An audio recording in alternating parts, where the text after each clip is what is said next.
Good afternoon. Welcome to Right Side Broadcasting Network. I'm Robert McNeely as we await the First Lady of the United States to give a statement at the White House. That will be at the bottom of the hour, 2:30 Eastern on this Thursday, April 9th, as we enter into Masters Weekend, a tradition unlike any other. So much happening domestically and abroad, including Operation Epic Fury. We are joined by one of our finest sponsors here at Right Side Broadcasting Network, the great Michael Kunzler, co-owner of All Family Pharmacy. Michael, one thing about this war in Iran, we're at day 39 at this point, is that causing any supply chain issues, especially in regards to life-saving pharmaceuticals right here at home?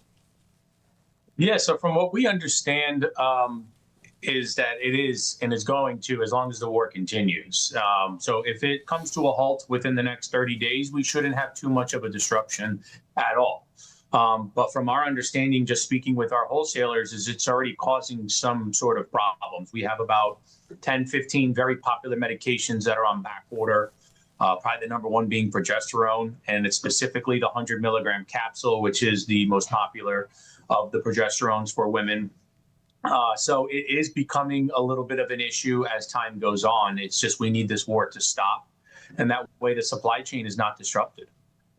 And how does it happen specifically? Because I'm familiar more with the oil and gas surrounding it, that 80% of the Asian commodities coming through that Strait of Hormuz, roughly around 12 to 13% for Europe, not so much the United States, now that we've opened up so many of our reserves under the Trump administration. But you're telling us as well that that does affect the pharmaceutical industry.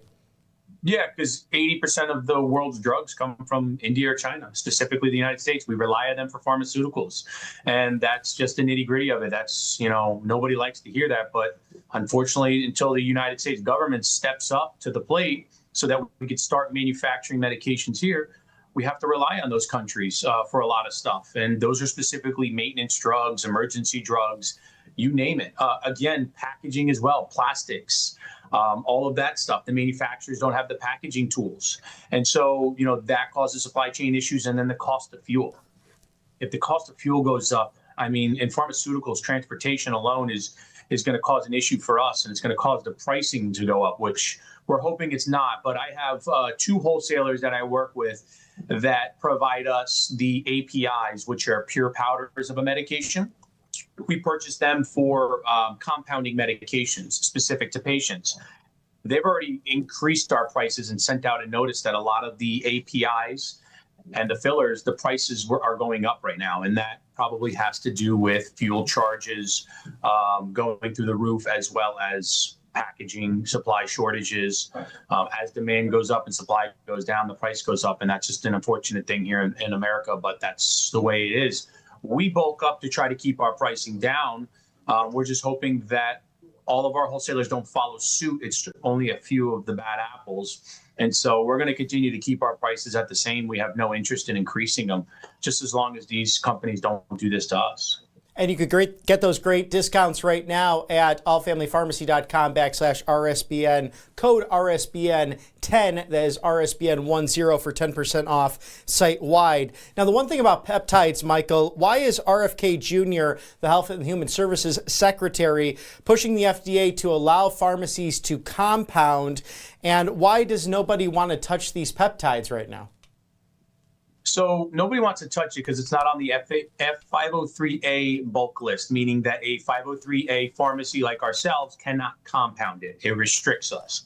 The regulators don't want us touching it. Now, there are some trials. They're not very big, but nobody wants to put this through trials because there's no money involved for them. There's no greed. No manufacturer out there that's part of Big Pharma can patent a peptide because it's an amino acid chain. It's naturally derived from our bodies. It cannot patent it. So there is no money. So why would they do the trial? To share the profits with others? So it's an unfortunate thing. But again, if RFK Jr. passes this to get it out of a Schedule 2, meaning it's a restricted item for us to compound, and they allow us to compound these peptides, it's going to get rid of the black market. The black market's China. And they're making millions, if not billions. They've already estimated. I think an article came out that it was $14 billion industry last year alone, peptides. And so imagine taking that from China, putting that into United States pharmacy companies, compounders, doctors, medical staff, people who can use cheaper versions and safer versions of our medicine that derive from our own body and allow us to safely take it, allow us to safely prescribe it, design these protocols that could help people. People right now are buying it online from overseas, and they're buying it blindly. They're not knowing what's in it. They're not knowing the purity levels of it, what heavy metals are in it. Also, at the same time, they don't know the protocols. They don't know how much to take. Are they taking too little? Are they taking too much? They're putting themselves at risk because of this. If the FDA gets rid of this Schedule II and allows medical providers like my physicians, medical providers like my pharmacists to guide Americans into taking this in a safe and effective way, you get rid of the black market. There's no more China. It's all United States manufacturers. Everything's made here. Everything's tested here. And then we supply it to our own people. And that's what we deserve. Sounds like common sense and something that maybe Congress can take up as they get off of their Easter recess, hopefully sooner rather than later. It must be nice to have a couple of weeks off for this wonderful holiday. Now, this might be something addressed as well with the president and President Xi Jinping of China as they meet come the middle of May, May 14th and 15th next month. Should have many topics on the table, including these very global supply chain issues and also the peptides.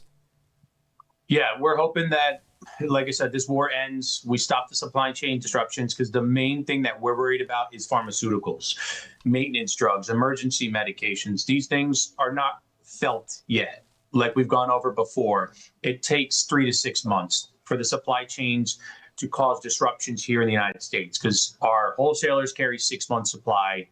We carry roughly about a month or two supply. It puts us in a bad position to start stocking up on medications, because the last thing we want to do as a pharmacy is take away from those who really need it the most. We want people to come to us to purchase a medication that they need, that they are going to use.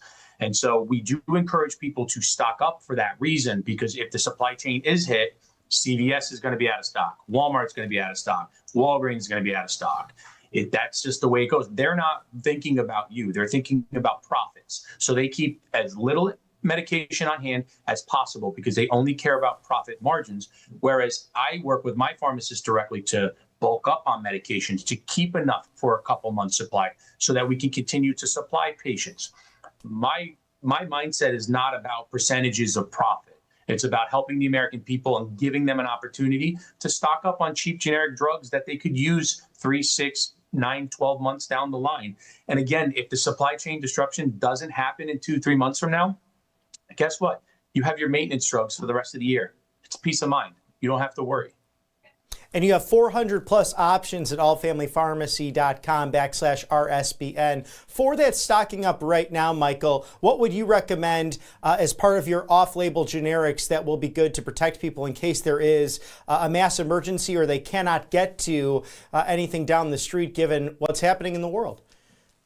Yeah, so everybody knows what maintenance medication they're on, whether it's a blood pressure, a cholesterol, a blood thinner, a thyroid drug, whatever the case may be. I always suggest having at least 3 to 6 months on hand at the very minimum. That'll keep a peace of mind. It costs maybe, depending upon the drug, it could cost anywhere from $30 to $50 to have up to 6 months supply on hand of cheap generic maintenance medications. Outside of that, it's always good to have an antibiotic. If you have or you suffer from allergies, it's good to have rescue inhalers, allergy medications, nasal sprays. If you're someone who likes to travel, some travel medications, Zofran, antibiotics, nasal sprays as well, ibuprofen 800 milligrams. It's depending upon the lifestyle, would depend on what you need, but we're always going to suggest to keep on hand at least 3 to 6 months, just in case something happens, just in case this war is prolonged. We can't trust Iran. We've never trusted them, and we should never trust them. But again, if this war ends tomorrow, it's great for everybody. If you do stock up on the medications, it's more of a peace of mind factor that you're going to be safe for the next 6 months. Yes, they know they have leverage in nearly half a century of this regime, but thank God for good outlets like yours, Michael, that are looking out for the American people at allfamilypharmacy.com/RSBN. Code RSBN10 right now. Get 10% off site-wide. Michael Kunzler, the co-owner, thank you for joining us today to dive into the supply chain issues, these peptides, and just stocking up now in the spring season. Yeah, thank you. And as we cover the latest from the Trump White House, inside and outside of the Beltway, we have a special treat today, this Easter week.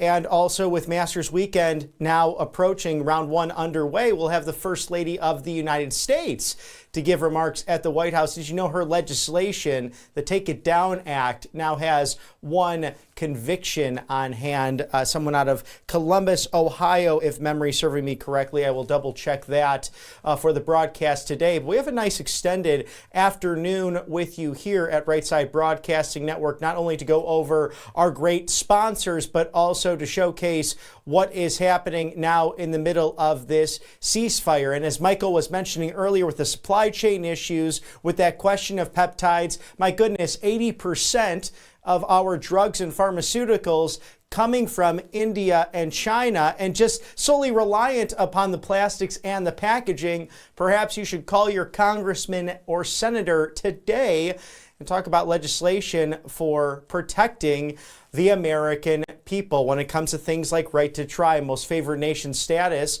nation of origin when it comes to meat packaging. That's been a back and forth issue that we've seen over the course of the last decade, with at times Republicans and Democrats, that uniparty, joining together to get rid of name of origin and where the food is coming from. So many issues to focus on as we are committed to making America healthy again. One of the clips I wanted to show you today, Ivanka Trump. We know that this family, really amazing. Even Hillary Clinton mentioned it in the 2016 campaign. One thing she admires about Donald Trump, his children, how they have surrounded him, how they have been successful in their own right, and how they treat other people. Ivanka touching on what it was like growing up as a Trump with cut number 3. You know, her and my father were actively building their life and pursuing their passions. And for my mom, much like me today, you know, one of her creative expressions came in the form of design and architecture. She wasn't absent, and you know, neither was my father. So he was filled a more typical of that generation male role, where he was less like present. But there was never a doubt in my mind that I was his top priority and that he was available to me. So I used to call him from the payphone at Chapin. It was in a broom closet, and never once did he not pick up. And sometimes his office would be filled with people of, you know, he'd be in the middle of a deal or a negotiation or some politician or whatever it was. And he'd always put me on speakerphone and then start the conversation by telling everyone how I got great grades. And I'd start to blush. But he always picked up. Did you They miss weren't him? absent. Did I what? Miss him? No, because I didn't feel like he was absent. And with your health in order to be stocked up with All Family Pharmacy, a great sponsor here, we also think about your financial future, tax-sheltered IRAs, gold, silver, all of that really important when it comes to diversification. So you can text Trump right now to 989898. We are joined by Birch Gold spokesperson Philip Patrick. Thank you for joining us on the show, sir, as a lot going on right now between the Iran war, mixed economic signals, and where does the economy not only stand today, but can it feel unstable as we go into the future? Yeah, great question. I mean, right now we're seeing multiple pressure points hit at once, and they're all tying back to the same issue. We have right now a financial system that's running on debt. Of course, we have huge volatility in oil prices now, again, due to Middle East tension, which feeds directly into inflation. And at the same time, in the background, we've got government borrowing exploding. We're issuing something like $9 billion in new debt every single day. Layer on now significant market volatility, and people start to get confused. They expect markets to instantly reflect reality, but they don't. So, you know, short-term markets move based on where money's flowing, and right now that's into the US dollar for liquidity. But if you pull the microscope out, we realize that risks are rising. We've got higher energy costs, we've got more debt and more uncertainty, and that just puts more pressure on this debt-based system. So I think we got some trouble on the horizon. Granted, much debt, much financial instability, as you're mentioning there, Philip. Do you think that the financial system is more fragile now than it was, say, a decade or two ago? Yes, absolutely. And I think the warning signs are building quietly. The administration is doing an incredibly good job in trying to clear up a disastrous mess. I mean, what this administration inherited economically was unfathomable. Right now, we're seeing issues even in the private credit market, which is huge. This is a $2 trillion market making loans that banks won't typically touch. We saw that sector explode when interest rates were near zero. Now these same loans are having to get refinanced at much higher interest rates, and we're starting to see liquidity stress. This typically isn't a good sign for the broader economy. If this sector starts to fail, it doesn't get contained there, it moves into the broadened banking sector. It's exactly what we saw in 2008 with those subprime loans, things that started on the peripheries but affected the entire economy. Like I said, layer onto that today's economic environment. We've got high oil prices, we've got massive federal borrowing, and I think the combination makes this a really, really tough climb. You know, I learned a lot from that movie, The Big Short, just watching that. Very entertaining, but also frightening. As I look at my own lifetime, it's the average now. I'm approaching 40 very soon, and that is the average age of a first-time home buyer in America. But going back to the time when I was in elementary school to middle school, even high school, that age a lot younger. So it's hard to watch as millennials, Gen Z approach as the two largest generations in this country, trying to really get that American dream, but it seems somewhat out of reach. Let's stick with the theme of debt. What's going on with the Fed and the White House? Will we have a new chairman soon? Because it seems as if too late Jerome Powell just keeps hanging on. He keeps hanging on, and he's not going to go out quietly. But I think we will see a new Fed chair for sure. It's going to be a tough job, no matter who has it. What we're seeing now is just a clash of priorities between the Federal Reserve and, of course, the White House, not necessarily personalities. Listen, the White House rightly is focused on economic growth and managing the cost of the national debt. Lower rates make both of those things much easier. The Fed, though, has different priorities. They're focused on inflation control. And right now, inflation risks are rising again. We've got oil prices shooting up, which is the most inflationary. Then we got this curveball, which was an extremely strong and far above expectations jobs report. Normally, obviously, that is good news, but in this environment, it puts the Fed in a tough position and it makes rate cuts much less likely, especially if we factor in higher energy prices. So traders now are pricing in higher rates for longer, regardless of who's running the Fed, even after Powell is done. And the reality is, whoever does it, they've got to deal with a big problem, right? The Treasury Department have to refinance the debt every single day. And that's where this tension is coming from. Who absorbs the cost, whether it's the Fed or the Treasury? But the reality is it's a rough job. And nothing new in our 250-year history, as the framers really shaped, along with Alexander Hamilton, that New York banking system. And that question of, do you have that big, large Federal Reserve? Do you have a centralized government? Then boiled over with Andrew Jackson's time as he took on with a new Democrat Party, the New England Republicans, who wanted that banking system to remain intact. So to your point, Philip, it's very wise that sometimes it's not personalities, but rather the philosophies and the benefit to society that will come to clash with a runaway train versus an immovable object. Now, a lot of people are quite concerned right now about how that affects them. And we know only one president, as I mentioned, Andrew Jackson, was able to rid America of that debt. At the time, $58 million in the 19th century, would have been billions now. But now it seems as if with President Trump's living predecessors, they skyrocketed this national debt unlike any of the rest over the course of the last 250 years. So what is the takeaway for the American people as they try to secure their financial future?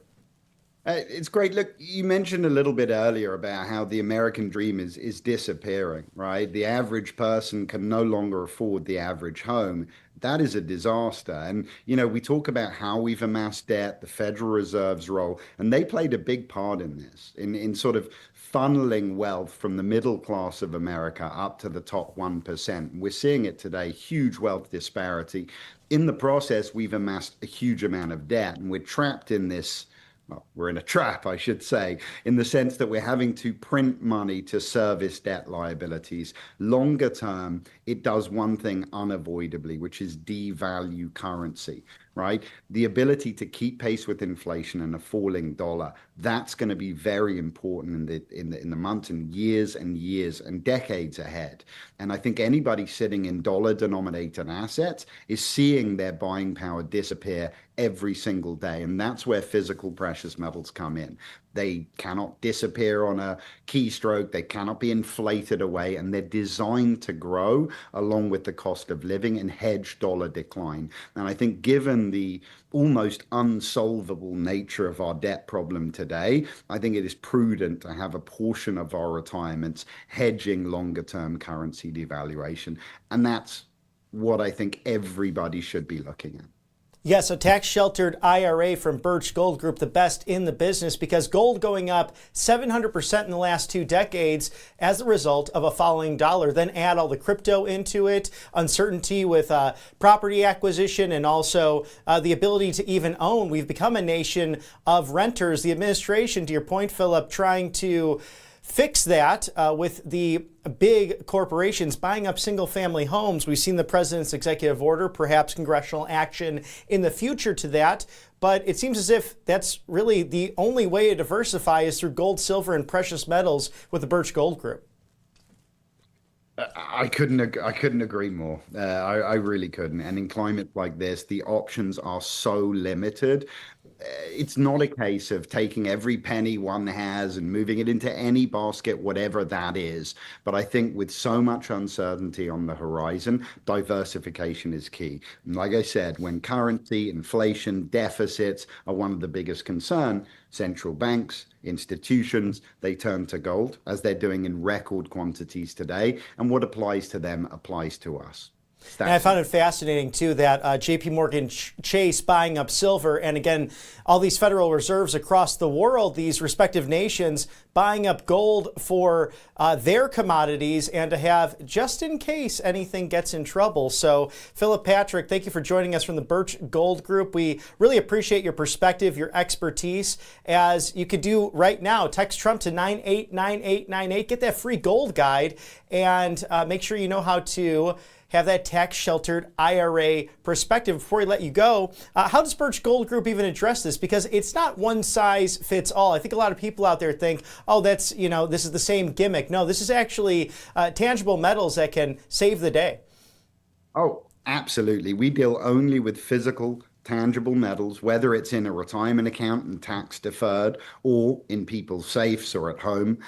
We deal with the tangible asset. It's that simple. For us, education is everything. We're not here to push, gold at people. We're here to educate people. We have a lot of literature for them to read and understand what's happening in the broader economy, because we feel that an educated customer can make the right decision for themselves. So that's all we ask. Get the free information, read through it. If they need any help, hand-holding, understanding their personal situation, there are people like myself that are here to answer questions, guide them through, and ultimately, if they're comfortable, help to facilitate as well. It's that simple. Philip Patrick from the Birch Gold Group, thank you for joining us on Right Side Broadcasting Network. Thank you for having me.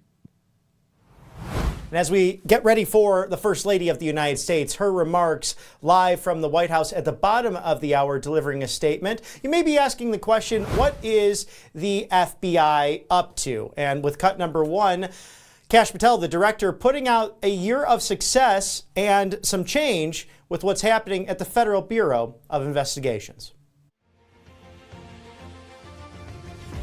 I'm Kash Patel, the 9th director of the FBI.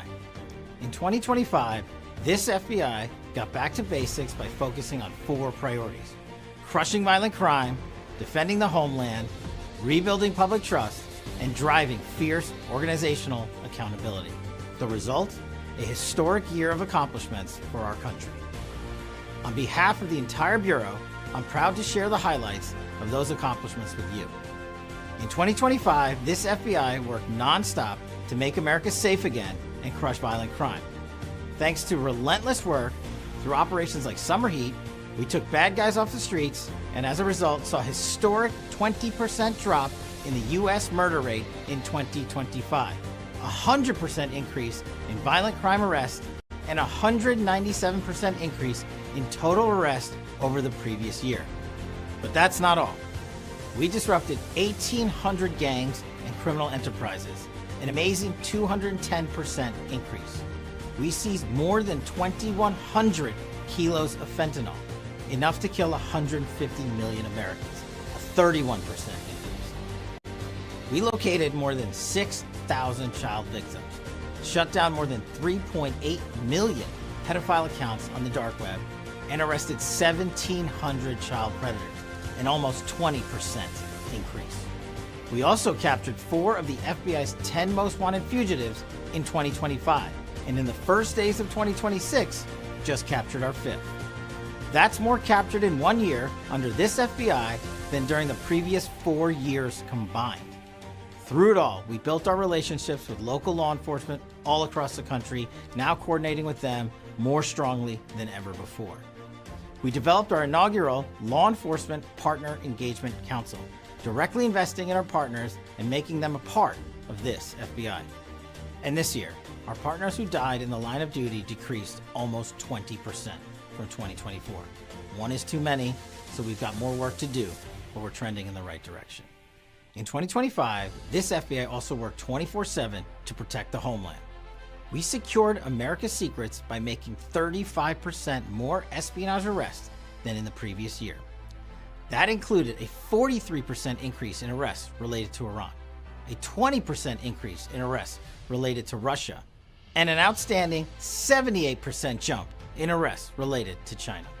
We also made more than 700 arrests of FBI terrorism subjects and successfully disrupted numerous terrorist attacks before they could take place, including an alleged terror plot linked to ISIS in Michigan, a plot to carry out a series of bombings in Los Angeles on New Year's Eve, planned attacks over the holidays in Charlotte, Philadelphia, Dallas, and more.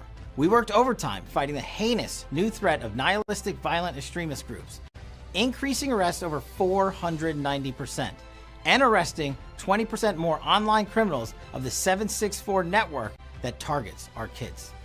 And finally, we arrested the individual we believe was responsible for placing a pipe bomb at the DNC and RNC on January 6, 2021.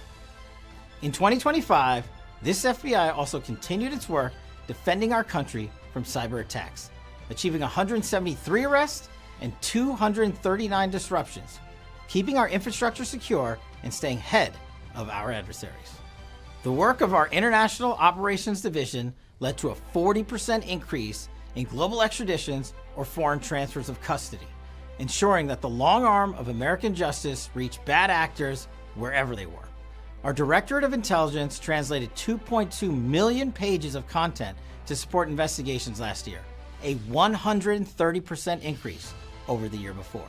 Another FBI priority in 2025 was rebuilding the public's trust in us. We ensured transparency for you, the American people, and for Congress, turning over more than 40,000 pages of documents, a 560% increase over 2024. We shifted resources to the field where they're needed the most, moving over 1,000 positions from the DC area back out across America to protect your communities. We also completed a top-to-bottom review of FBI spending and our facilities footprint. The result? $316 million in savings, $1.2 billion in contract ceiling savings, and tens of millions more savings by consolidating 78 facilities over the next 11 years.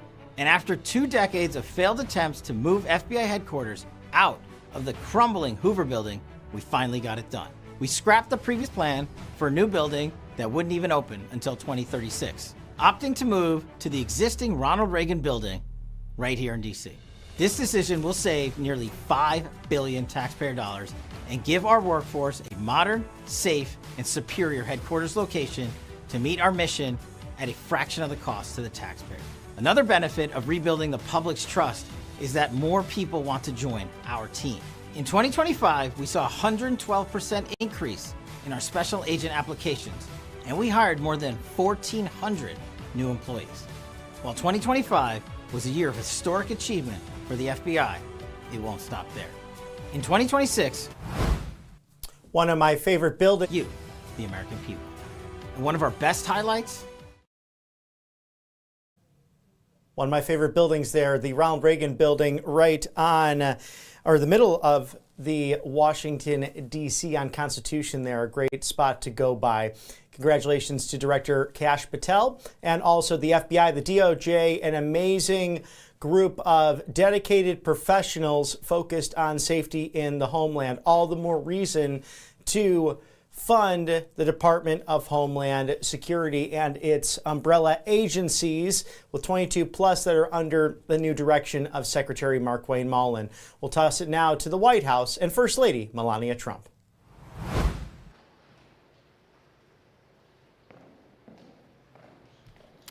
Good afternoon.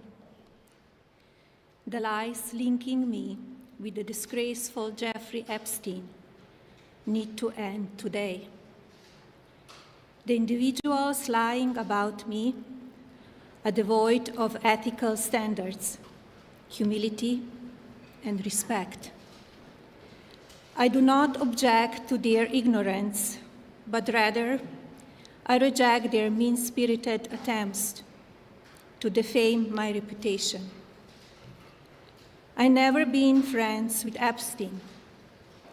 Donald and I were invited to the same parties as Epstein from time to time, since overlapping in social circles is common in New York City and Palm Beach. To be clear, I never had a relationship with Epstein or his accomplice, Maxwell. My email reply to Maxwell cannot be categorized as anything more than casual correspondence. My polite reply to her email doesn't amount to anything more than a trivial note. I am not Epstein's victim. Epstein did not introduce me to Donald Trump. I met my husband by chance at a New York City party in 1998. This initial encounter with my husband is documented in detail in my book, Melania. The first time I crossed paths with Epstein was in the year 2000 at an event Donald and I attended together. At the time, I had never met Epstein and had no knowledge of his criminal undertakings. Numerous fake images and statements about Epstein and me have been circulating on social media for years now. Be cautious about what you believe. These images and stories are completely false. I'm not a witness or a named witness in connection with any of Epstein's crimes. My name has never appeared in court documents, depositions, victim statements, or FBI interviews surrounding the Epstein matter. I have never had any knowledge of Epstein's abuse of his victims. I was never involved in any capacity. I was not a participant, was never on Epstein's plane, and never visited his private island. I have never been legally accused or convinced of a crime in connection with Epstein's sex trafficking, abuse of minors, and other repulsive behavior. The false smears about me from mean-spirited and politically motivated individuals and entities looking to cause damage to my good name, to gain financially and climb politically, must stop. My attorneys and I have fought these unfounded and baseless lies with success and will continue to maintain my sound reputation without hesitation. To date, several individuals and companies have been legally obligated to publicly apologize and retract their lies about me, such as Daily Beast, James Carville, and HarperCollins, UK. Now is the time for Congress to act. Epstein was not alone. Several prominent male executives resigned from their powerful positions after this matter became widely politicized. Of course, this doesn't amount to guilt, but we still must work openly and transparently to uncover the truth. I call on Congress to provide the women who have been victimized by Epstein with a public hearing specifically centered around the survivors. Give these victims their opportunity to testify under oath in front of Congress with the power of sworn testimony. Each and every woman should have her day to tell her story in public if she wishes, and then her testimony should be permanently entered into the congressional record. Then, and only then, we will have the truth. Thank you.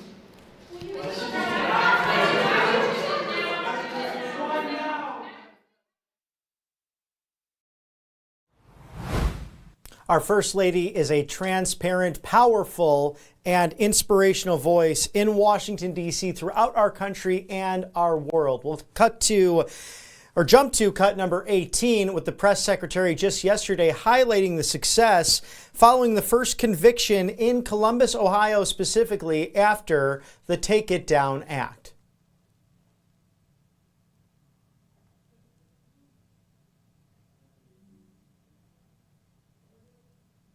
Have a quick update from the First Lady of the United States. Yesterday marked the very first conviction under the Take It Down Act, landmark legislation that First Lady Melania Trump played an instrumental role in getting passed that protects victims from non-consensual AI-generated sexually explicit images, cyber stalking, and threats of violence. This is a huge achievement for the First Lady, and I know the President is very proud of his wife's efforts in getting this critical legislation passed to protect America's youth. So we thank the First Lady for her efforts, and we hope that others will report on this historic conviction yesterday. With everything going on in the world right now, with supply chain issues, global instability, and also shortages that nobody is necessarily talking about, making sure your health care and these commodities are very important. To have life-saving medications on hand. Most people don't think about it until they need something, until they're sick, until they're in the long urgent care lines or are rushing to see their doctor.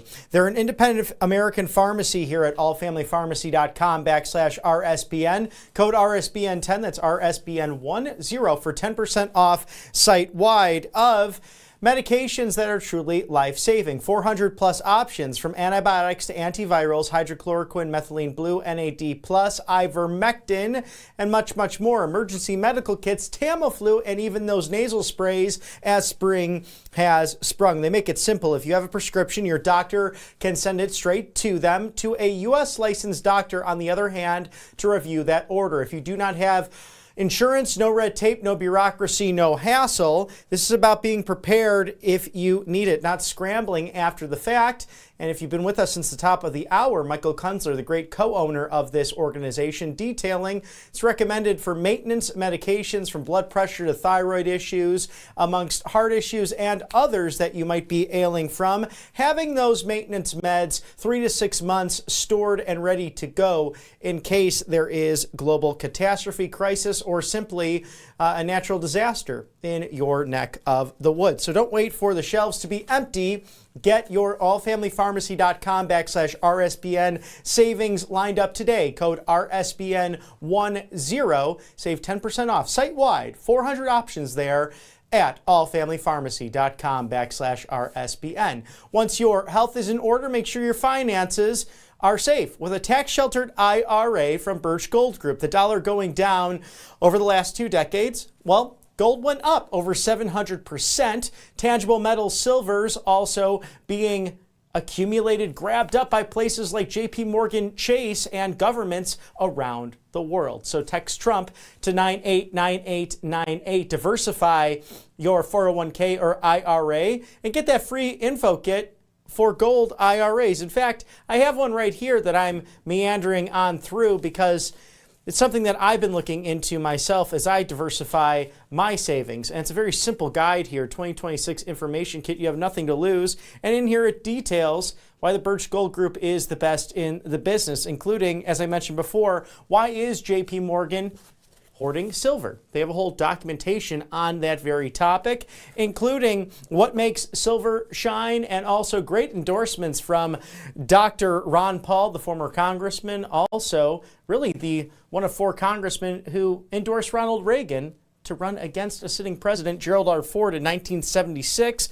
Also from Clay Travis, Buck Sexton, great hosts, as well as Steve Bannon and Ben Shapiro doing their due diligence in the movement. So I would trust their voices for Birch Gold Group, as we are very eager to partner with them here at Right Side Broadcasting Network. Again, as global happenings take place and as uncertainty hits here at home with inflation to a skyrocketing national debt and a dollar that's going down, protect what matters most to you. We are honored to have Philip Patrick here in the first hour to talk about the diversification of savings with gold. Text Trump to 989898. And thank you for sponsoring us on the right side of history. As we heard from the First Lady giving that statement in the White House Grand Foyer, very brief but poignant. And we have that replay ready for you right now.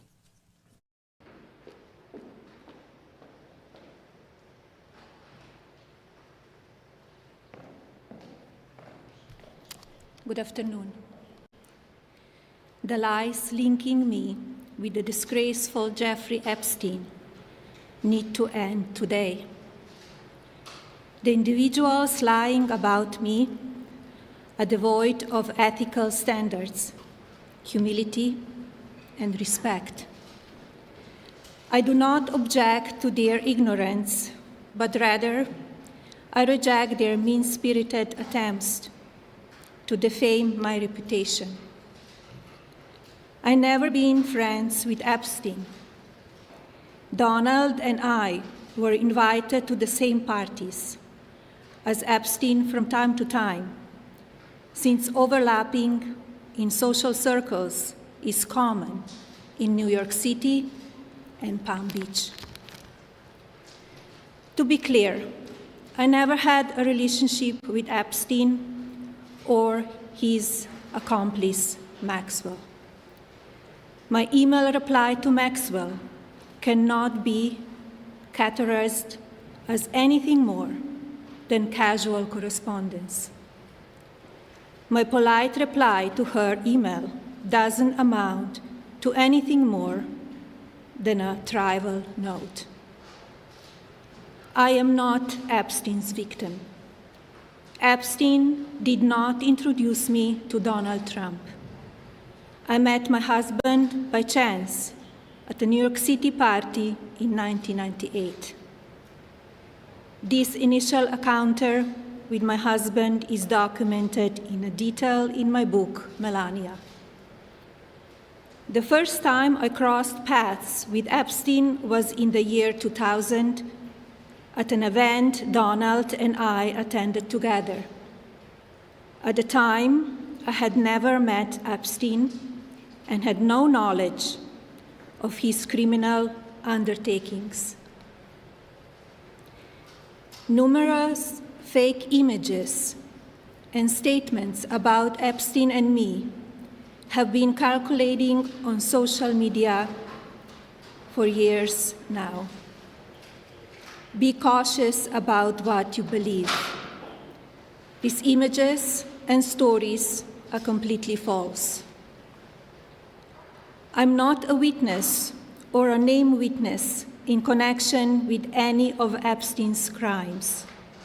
My name has never appeared in court documents, depositions, victim statements, or FBI interviews surrounding the Epstein matter. I have never had any knowledge of Epstein abuse of his victims. I was never involved in any capacity. I was not a participant, was never on Epstein's plane, and never visited his private island.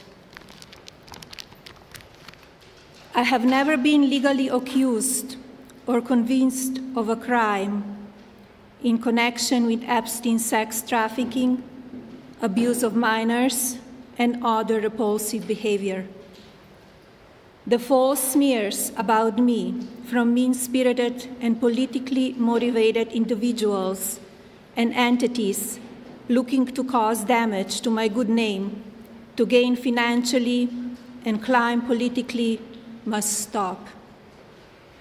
My attorneys and I have fought these unfounded and baseless lies with success and will continue to maintain my sound reputation without hesitation.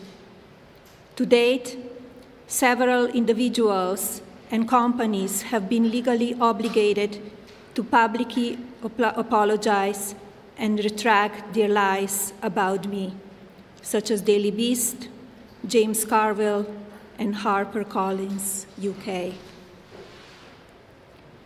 Now is the time for Congress to act. Epstein was not alone. Several prominent male executives resigned from their powerful positions after this matter became widely politicized. Of course, this doesn't amount to guilt, but we still must work openly and transparently to uncover the truth. I call on Congress to provide the women who have been victimized by Epstein with a public hearing specifically centered around the survivors. Give these victims their opportunity to testify under oath in front of Congress with the power of sworn testimony. Each and every woman should have her day to tell her story in public if she wishes, and then her testimony should be permanently entered into the congressional record. Then, and only then, we will have the truth. Thank you.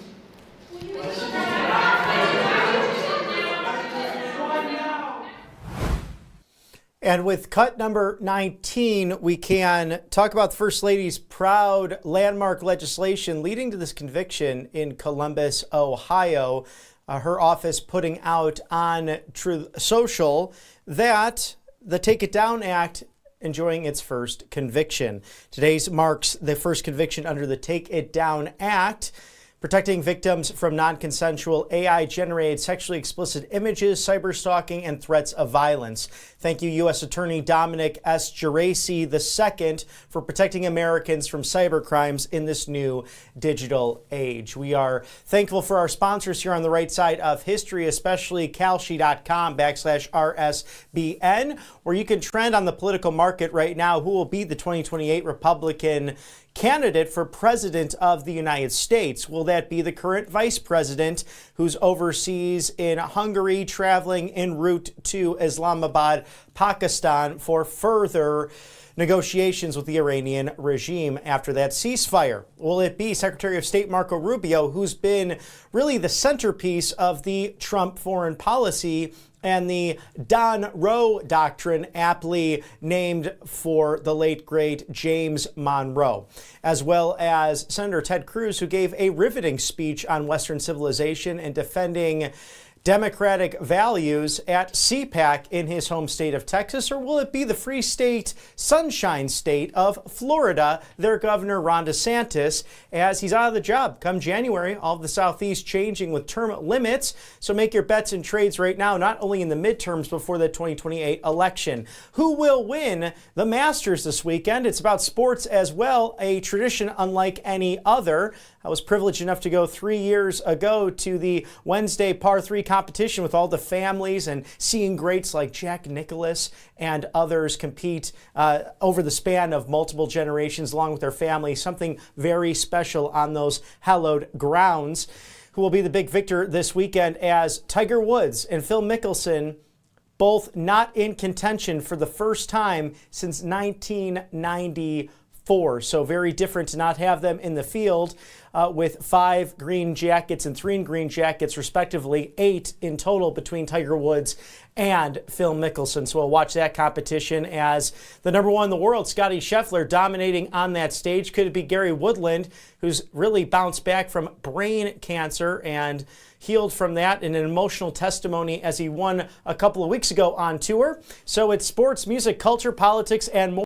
Kalshi.com/RSBN, all there for you to make those trades and bets on the most important moments in American history. Scan that QR code there now or visit Kalshi.com/RSBN. Also, we love Rumble Wallet. What's cool about Rumble Wallet, Kalshi as well, they interact to a certain extent, as you could tip your favorite creators with crypto. Download for free now the Google Play Store or the App Store, where free speech meets financial freedom. It's Rumble Wallet, wallet.rumble.com, where you can also make those trades and bets at Kalshi. So it serves itself in a dual role. What's so amazing about Rumble is, and really why they deserve our support, they have peacefully and patriotically fought for you online since all those people were thrown off online a few short years ago, including the President of the United States when COVID was running wild and all of that fake news and false narratives that really have led to moments like this, a new media focused on the truth, and also opportunities for you to protect your savings and your First Amendment rights. Because we know that big banks, big corporations, they can turn the lights off on you for having the wrong opinion in their view. We've seen that happen to people and going financially bankrupt as a result of standing up for the truth. Perhaps none better than former Mayor Rudolph W. Giuliani, America's mayor of New York City fame, with everything he's gone through in the lawfare and the civil suits that he's endured, including the Trump family as well. So free speech meeting financial freedom on this amazing platform. What's really wild about Rumble is they want you to have complete transparency, complete freedom over your savings and your assets. So Rumble Wallet cannot even break into its own wallet. Once it's yours, that's the transparency and the safety really coming through at wallet.rumble.com, where again, you could tip your favorite content creators in the new media. Actually, you could tip us here at Right Side Broadcasting Network, which we're grateful for your donations, in addition to using that for your big picks at Kalshi.com. So quite a combo.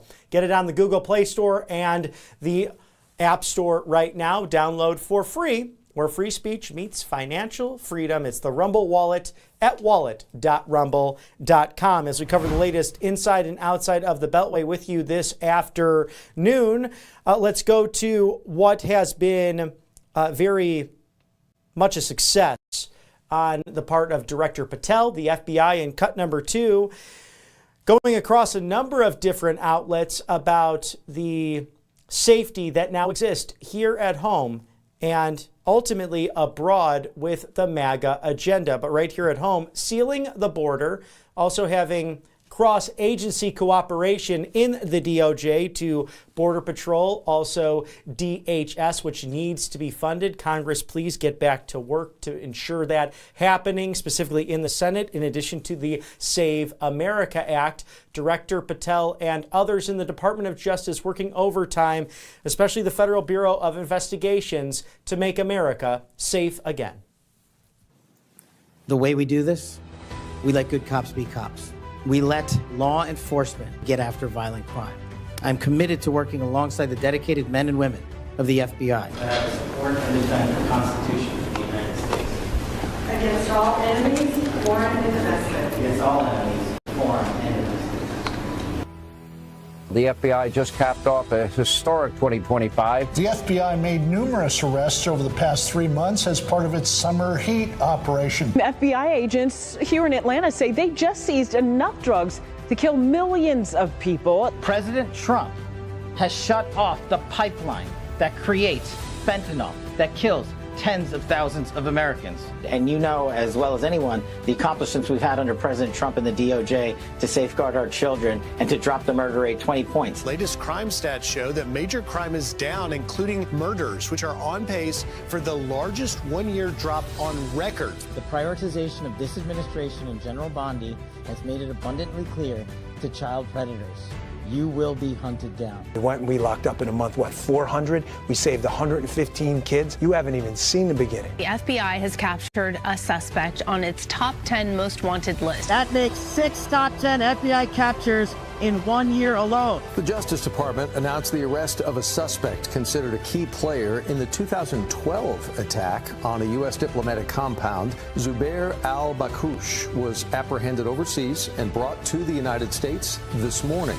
Ousted Venezuelan leader Nicolas Maduro and his wife. So this comes after the FBI partnered with the Department of Justice, State Department, and the Department of War, DEA, to take Maduro into custody. Folks, you're not going to walk into our capital city, put down 2 explosive devices, and walk off in the sunset.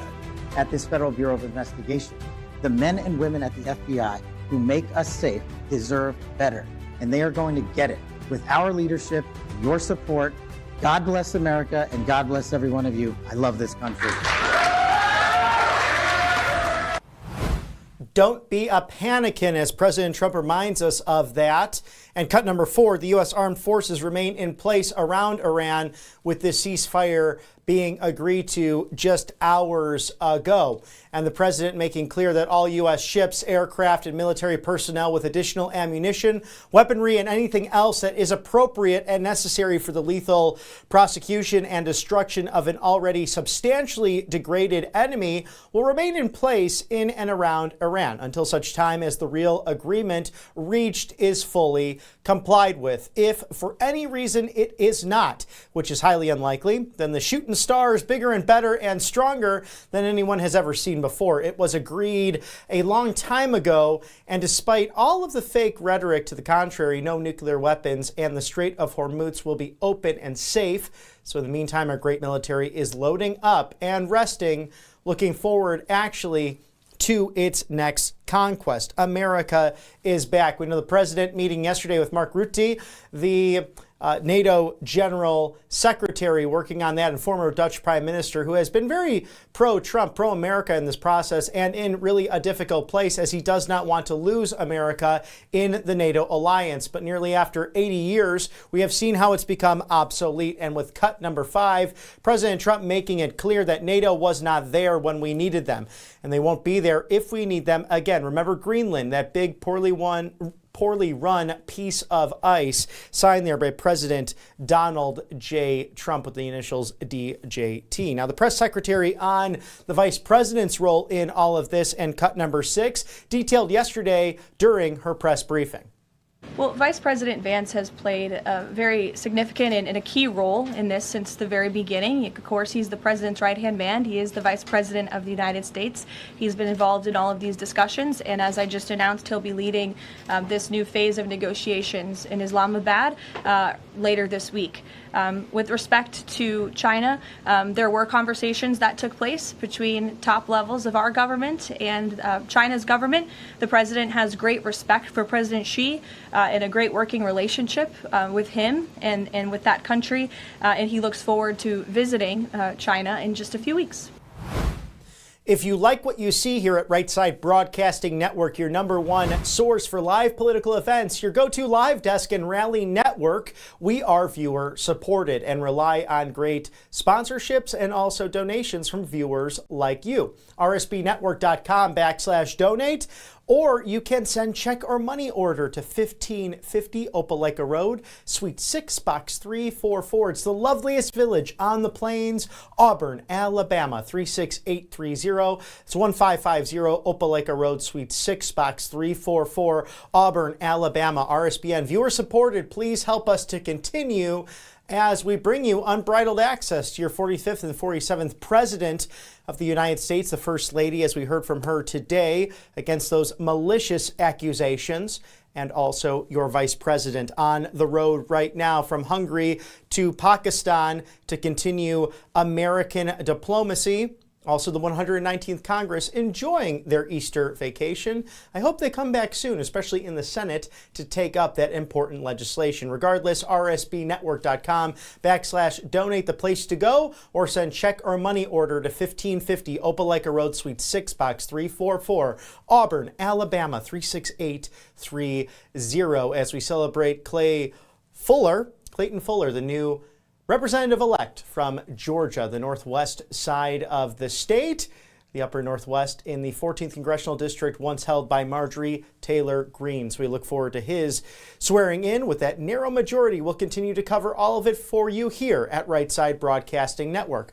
Also, thank you to mypillow.com/RSBN, the warehouse moving sale. Save up to 80% at mypillow.com/RSBN. This might be a busy time for those movers. I know back in Chicagoland, right around May 1st is a big moving period of time. It may be the same case for you. So take advantage with all of that at mypillow.com/RSBN. Call today, do not delay, and look for transparent and good affordable quotes at 800-836-7566. Support Mike Lindell and Right Side Broadcasting Network with over 2,000 options at the website, including one of my favorites, my coffee.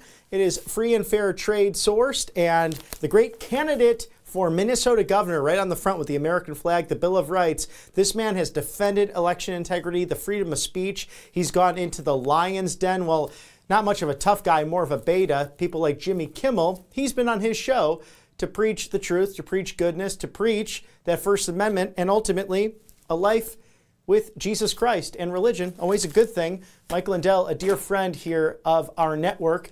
The least we could do is support his amazing products made right here in America, whether it's the My Slippers or the My Pillow 1.0, the 2.0, also the Giza Dream Sheets from the Mediterranean, but again, made here in America. You won't find any more comfortable, better way for a good night's rest and even brighter morning with Mike Lindell and My Pillow at mypillow.com/RSBN. At the top of the hour, 3 o'clock on the East Coast, high noon on the West Coast. Welcome to Right Side Broadcasting Network. I'm Robert McNeely as we cover the latest from the Trump White House. In case you missed yesterday and the press briefing with the superstar Press Secretary Caroline Leavitt, cut number 8, quoting the president on NATO as the president met with Mark Rutte leading the NATO alliance. I have a direct quote from the President of the United States on NATO, and I will share it with all of you. They were tested and they failed. And I would add, it's quite sad that NATO turned their backs on the American people over the course of the last 6 weeks when it's the American people who have been funding their defense. As you know, President Trump will be meeting with Secretary Rutte in a couple of hours here at the White House, and I know he looks forward to having a very frank and candid conversation with him. The president has made clear that red line exists, and Ms. Leavitt making that known with cut number 9. This is on the top of the priority list for the president and his negotiating team as they head into this next round of discussions. And as I said in my opener, that is a red line that the president is not going to back away from, and he's committed to ensuring that takes place. We hope it will be through diplomacy. Have they given any indication that they would turn it over? They have. They are. Yes. Islamabad, Pakistan, the location for continued talks. The Vice President of the United States, Jared Kushner, Steve Witkoff, among others, on hand for those negotiations this Saturday as the Prime Minister of India brokering those, hosting that between the United States and Iran. I can announce that the president is dispatching his negotiating team, led by the Vice President of the United States, J.D. Vance, Special Envoy Witkoff, and Mr. Kushner to Islamabad for talks this weekend. The first round of those talks will take place on Saturday morning local time, and we know we look forward to those in person. All this breaking news from yesterday in case you missed it, with the press secretary in cut number 11 setting the record straight. With respect to the first reporting out of Iranian state media, the president was made aware of those reports before I came to the podium. That is completely unacceptable. And again, this is a case of what they're saying publicly is different privately. We have seen an uptick of traffic in the Strait today, and I will reiterate the president's expectation and demand that the Strait of Hormuz is reopened immediately, quickly and safely. That is his expectation. It has been relayed to him privately that is what's taking place, and these reports publicly are false. Caroline diving deeper into the uptick of traffic as we saw the Strait opened just yesterday.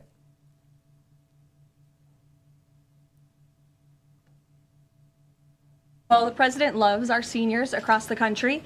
And as you know, the president signed the One Big Beautiful Bill, the Working Families Tax Cut last year, which greatly reduced taxes on Social Security for our seniors. In fact, thanks to the Working Families Tax Cut, nearly 90% of seniors will no longer pay tax on their Social Security. That's a huge win for our seniors and also for our middle class and working families across the country with the no tax on tips provision and the no tax on overtime. Next week is tax week.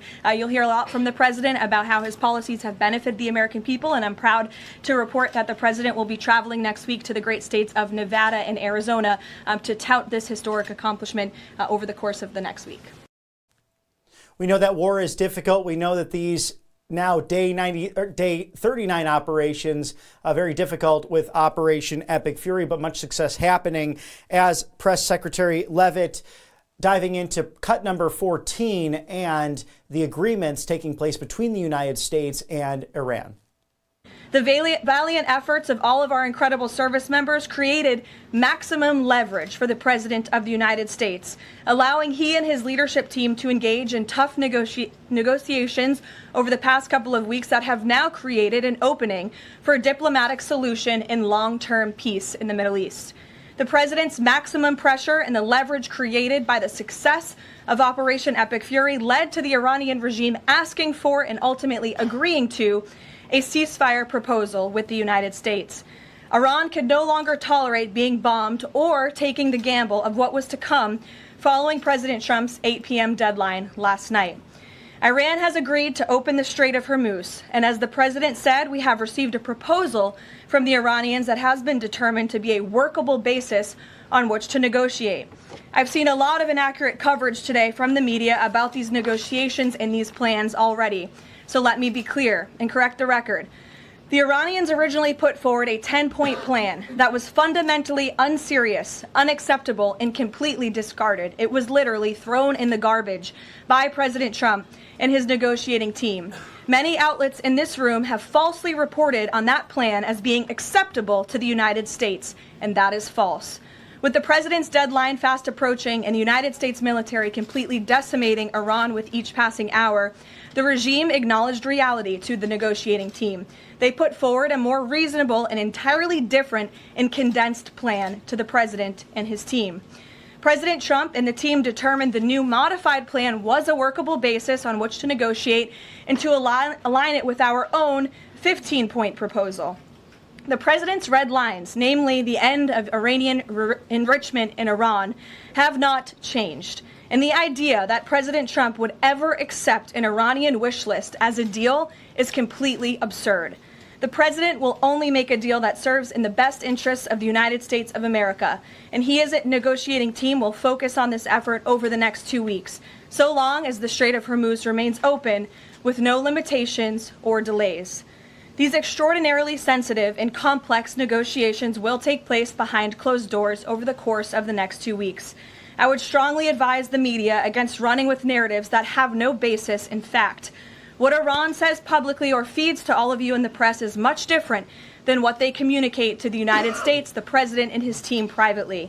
Never underestimate President Trump's ability to successfully advance America's interests and broker peace. President Trump has a proven track record of achieving good deals on behalf of the United States and the American people, and he will only accept one that puts America first. With everything going on in the world right now, whether it's supply chain issues to global instability and a rising national debt here at home, smart to be prepared when you need it, especially with your health. Shortages nobody's talking about in regards to off-label generics like antibiotics to antivirals, ivermectin, mebendazole, hydrochloroquine, methylene blue, and also NAD+, 400 plus medications that most people don't think about until they need something. And then they go to the urgent care lines that are long or try to get in with their doctor and they can't get that access. By then it's too late. We've been recommending All Family Pharmacy. As a result of this, visit allfamilypharmacy.com/RSBN. 10% off right now with code RSBN10. 10% off site-wide of your essential medications. When it comes to maintenance meds like blood pressure, to thyroid issues, also to diabetes and more, they make it simple. If you have a prescription, your doctor can send it in to their U.S. licensed doctor to review the order on the other end. No red tape, no bureaucracy, simply a pharmaceutical note to get the job done. And if you value convenience, this is about being prepared. So once that order is reviewed by the U.S. licensed doctor, it's sent right back to your door where you ordered from. So you're not scrambling after the fact, especially as we go from cold and flu season into the spring. Tamiflu, still great to have on hand, including nasal sprays if the springtime bothers you with all that pollen out there. The people who have what they need in a crisis are the ones who planned ahead, not only at home, but if they're traveling on vacation. You can get stocked up now. Common sense to do so. allfamilypharmacy.com/RSBN. Also, talking about health, covepure.com/RSBN. All health really starts in the gut. It's a great communication between our brain and our guts. And if you might feel sluggish or not on your best game, whether at work or in your personal life, it might be because of the water you're consuming. We know that the tap water issues, especially in certain municipalities and cities, are simply deplorable. Microplastics, PFAs, pesticides, agricultural runoff, medical residue, all ending up in the water supply. What are you to do to protect you and your family? Drink pure, live pure at covepure.com/RSBN, leading the way in reverse osmosis technology, where it removes 99.9% of the impurities out of the water with their ClearWave technology. Really revolutionary. And what you see there is what you get with the model. If you like to enjoy a cup of tea in the morning or even the early afternoon or at night, you don't have to wait for it to steep on the stove, but rather get those temperatures nice and hot, 170 plus, in mere seconds. Also, if you like cold water to lukewarm, whatever the temperature you prefer, done very quickly. Also, if you're renting, as this machine is no larger than your coffee machine that I'm sure you have on your kitchen counter or your den, there's no drilling of holes, there's no plumber needed, so you can keep your security deposit without making a mess. Protect what matters most. As JAMA Pediatrics putting out a study that children drinking out of the tap water, we know they love to do that as the temperatures get warmer in the spring into the summer. They can lose 2 points or more in their IQ as a result of drinking contaminated, poisonous water. And with all that learning loss from COVID, we don't need any more of that here in America. It's a national security issue. So drink pure and live pure with covepure.com/RSBN. Scan that QR code there now. Get $250 off this truly life-saving machine, because RFK Jr. is right. The good Secretary of Health and Human Services. Everyone wants clean air and clean water. Most Democrats, Republicans, independents across the country, we agree on that. Let's make it happen with covepure.com/RSBN as we cover the latest inside and outside of the Beltway, especially from the Trump White House. We have, in case you missed it, coverage of Press Secretary Caroline Leavitt, the superstar, with cut number 15 on the last 6 weeks of the Operation Epic Fury, now in day 39, yesterday day 38, and the updates with the ceasefire. 6 weeks ago, the president looked the American people in the eye directly, and he told them that he launched this operation to take out the imminent threat that was posed by Iran. And that threat has now been greatly destroyed. Their Navy, their missiles, their defense industrial base, and their desire and their plan to build a nuclear bomb inside their country is no longer going to be allowed, can no longer happen, thanks to the remarkable success of Operation Epic Fury over the course of the last 38 days. That has been absolutely achieved, and now we're moving moving into the next phase of this, which is a negotiating period, to put some fine points on this and to hopefully broker an agreement that can achieve long-term peace in the Middle East. With cut number 16, we do not forget the 13 lost in Operation Epic Fury. It hits right here at home in Auburn, Alabama, across the country as well, as these brave souls laid down their lives for their friends. We have a far superior military than anyone else in the world, and it starts with a volunteer class of people of really all ages, but mostly millennials and Gen Z, willing to lay their lives on the line to make America safe again. As we mark this progress, we also remember and honor the 13 American heroes who laid down their lives in this noble effort. I know President Trump and our grateful nation honors their ultimate sacrifice, and we will never forget them. May God bless their families. 38 days of victory, now on day 39, as diplomacy can work, and potentially this Saturday in Islamabad, Pakistan. But the press secretary with Cut 17 detailing the overwhelming might of the U.S. military in 38 days of the operation. With respect to the 2-week ceasefire announced by President Trump last night, this is a victory for the United States of America that the president and our incredible military made happen.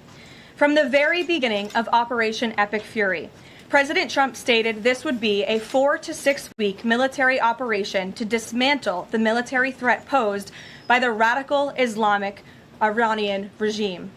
Thanks to the unbelievable capabilities of America's war fighters, the United States has achieved and exceeded those core military objectives in just 38 days. The U.S. military destroyed Iran's defense industrial base, crushing the regime's ability to manufacture weapons that they and their proxies use to maim and kill Americans and terrorize the world. Iran's ability to build and stockpile ballistic missiles and long-range drones has also been set back by years compared to where it was 6 weeks ago prior to the launch of Operation Epic Fury.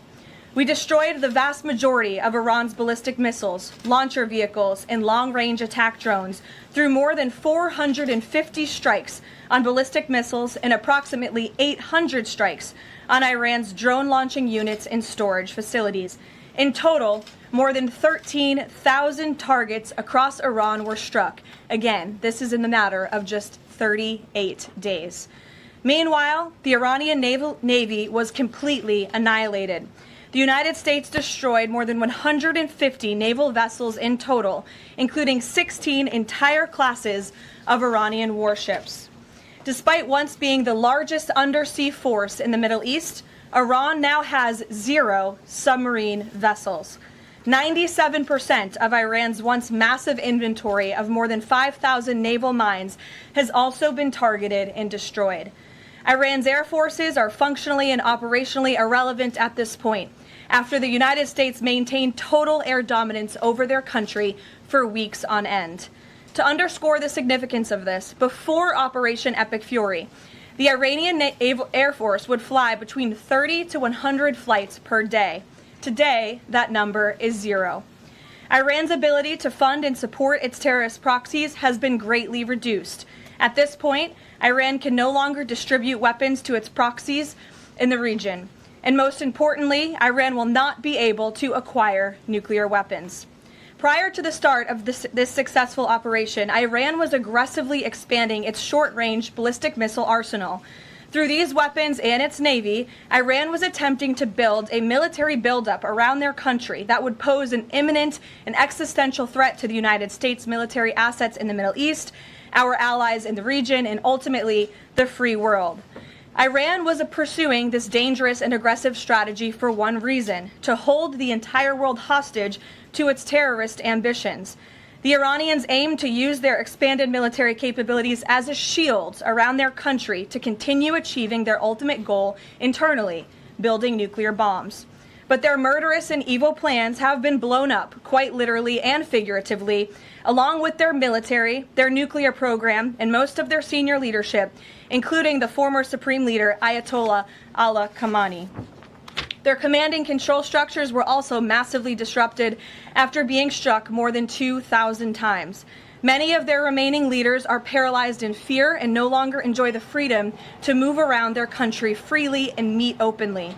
Thanks to the unmatched excellence of our warriors at the direction of the Commander-in-Chief, the world has just witnessed a historically swift and successful military triumph. President Trump started Operation Epic Fury with strategic military objectives, and the United States has clearly achieved them. Thank you to Kalshi.com/RSBN. On 2028, the question trending in political markets right now, who will be the Republican nominee for President of the United States? Many big names jumping on that list, including J.D. Vance, Marco Rubio, Ted Cruz, to Ron DeSantis, amongst perhaps others. What do you think about that? Trade and bet on that now. The Masters underway, a tradition unlike any other in the sports world. Who will be crowned the Green Jacket champion come Sunday afternoon or evening as the twilight hangs over that gorgeous course in Augusta, Georgia? Truly Bobby Jones tournament that has turned into one unlike any other. My personal favorite as we look and trade on the most important events throughout America, from music, sports to culture, politics, and more. It's Kalshi.com/RSBN. Scan that QR code there for all of those bets and trades as we look to Kalshi for some of the most exciting events in America. What's special about our sponsorships, and we have great sponsors here at Right Side Broadcasting Network, but Rumble Wallet actually works with Kalshi.com to a certain extent. I'll explain in a moment, as you can tip your favorite creators with crypto. Download for free on the Google Play Store and the App Store. You can use the Rumble Wallet to make those Kalshi bets. So a fun, convenient way to be in the same sphere and space as Tether Gold, Bitcoin, and other crypto commodities can be used for the Rumble Wallet, where free speech meets financial freedom. And Rumble truly deserves our support, as people got thrown off of social media accounts for being on the right side of history, dating back to the COVID days and the end of the first term under President Trump. And we know him himself with all of the lawfare, with all of the Russia hoax. He was thrown off of things like Facebook and Twitter before it became X under Elon Musk. So wallet.rumble.com, really a platform for you to make sure that you are not turned off in the culture wars and the continued debates happening in our country. We know that big corporate entities online now can turn off bank accounts. They've done it to people, and they won't hesitate to turn off you if they're turning off people like the President of the United States. We know what is now history coming back in perhaps the most famous election in American history with 2024. So be sure to visit wallet.rumble.com, the Rumble Wallet, where you can tip your favorite creators in Tether Gold, Bitcoin, other cryptocurrencies. And you can download now for free, Google Play Store and the App Store, where free speech meets financial freedom. It's the Rumble Wallet at wallet.rumble.com. As President Trump stating with Cut 20, the fake news on Iran. We've been hearing a lot of narratives out there. It seems as if some media outlets want this country to fail, that they want the operation to fail. And it went from, oh my goodness gracious, the panic and screaming right, left, and center online about President Trump's comments on Easter. But then people like Jimmy Kimmel calling him the taco for not following through on his promise, although before that deadline, 90 minutes roughly, agreeing to that ceasefire, that apparently the acronym going that Trump always cowards out of it. I think something rather ridiculous, considering that he has been the only president who has followed through on this promise, dealing with Iran over the course of the last 50 years. So Cut 20, the fake news on Iran. Numerous agreements, lists, and letters are being sent out by people that have absolutely nothing to do with the United States and the Iran negotiations. In many cases, they are total fraudsters, charlatans, and worse. They will rapidly be exposed after our federal investigation is completed. There is only one group of meaningful points that are acceptable to the United States, and we will be discussing them behind closed doors during these negotiations. And these are the points that are the basis on which we agree to a ceasefire. It is something that is reasonable and can easily be dispensed with. It's very much like fake news CNN last night, headlining a source that had no power or authority to write a letter claiming great authority. And that signed there by the president just yesterday. In the meantime, the vice president, in case you missed it, in Hungary, not only giving a speech to 5,000 plus endorsing Viktor Orban for his election just days away, but also discussing foreign involvement in elections, a very important point with cut number 21, because we can remember the former president Joe Sleepy Autopen Crooked Biden talking about his time as in that role as vice president, threatening people abroad. We remember that press conference and the vice president setting the record straight with cut number 21 about what really means foreign intervention versus a simple endorsement. I wasn't even aware that Zelensky had said that he was going to send private soldiers to the prime minister's residence until yesterday. Victor actually told me that, and then I went and looked it up. Almost couldn't believe it's true, but it's true. That's completely scandalous. You should never have a foreign head of government or a foreign head of state threatening the head of government of an allied nation. It's preposterous. It's unacceptable. And what I find so interesting about, there's a lot of conversation about foreign influence in our elections. So you saw this back in 2016, where a lot of the American media said that it was a true scandal that the Russian government bought like $500,000 of Facebook advertisements during the 2016 campaign. And for what it's worth, I don't want Russia involved in our elections in the same way that I'm sure you don't want any other country involved in your elections. I've also been told that the vice president of the United States coming and saying that Viktor Orban is doing a good job and is a helpful statesman to the cause of peace, that's foreign influence. But what's not foreign influence is when the European Union threatens billions of dollars withheld from Hungary because you guys protect your borders. That's apparently not foreign influence.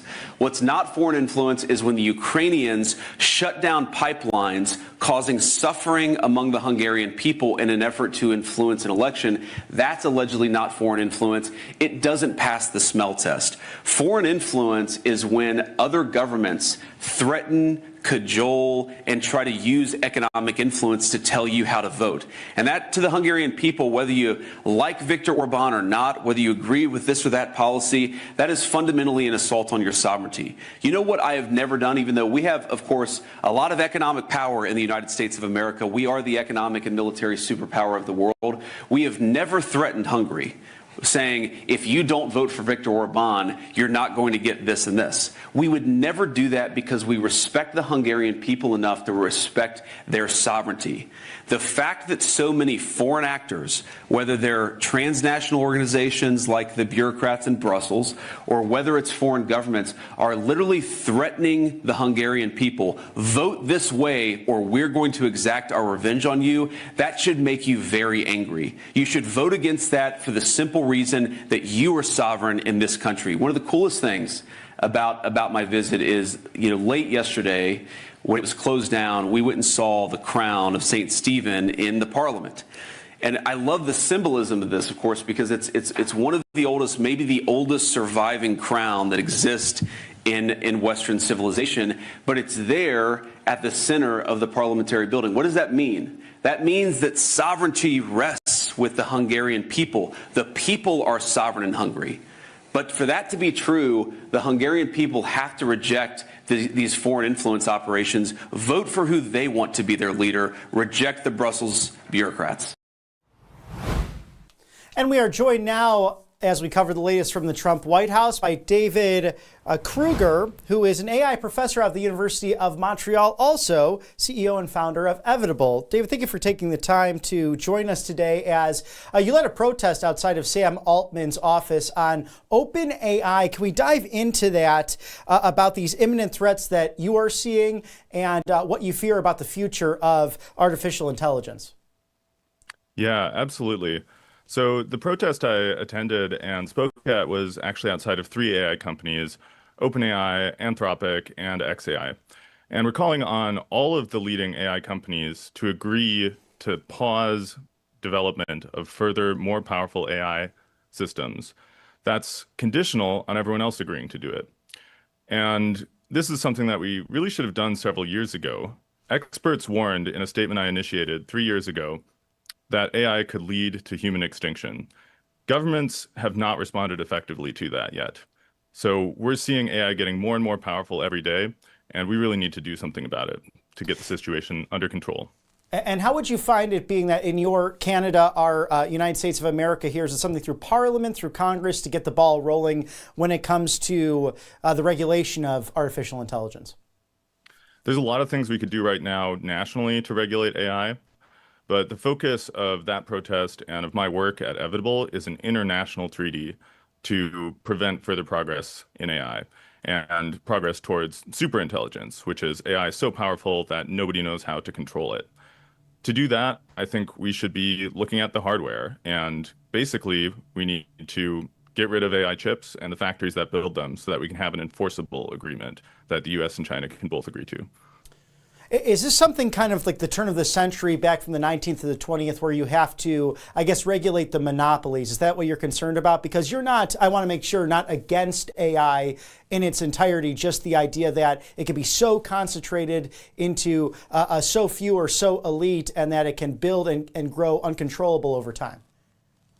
Yeah, I'm not anti-technology or anti-AI, but the situation right now is out of control. AI is advancing so fast, nobody can keep up.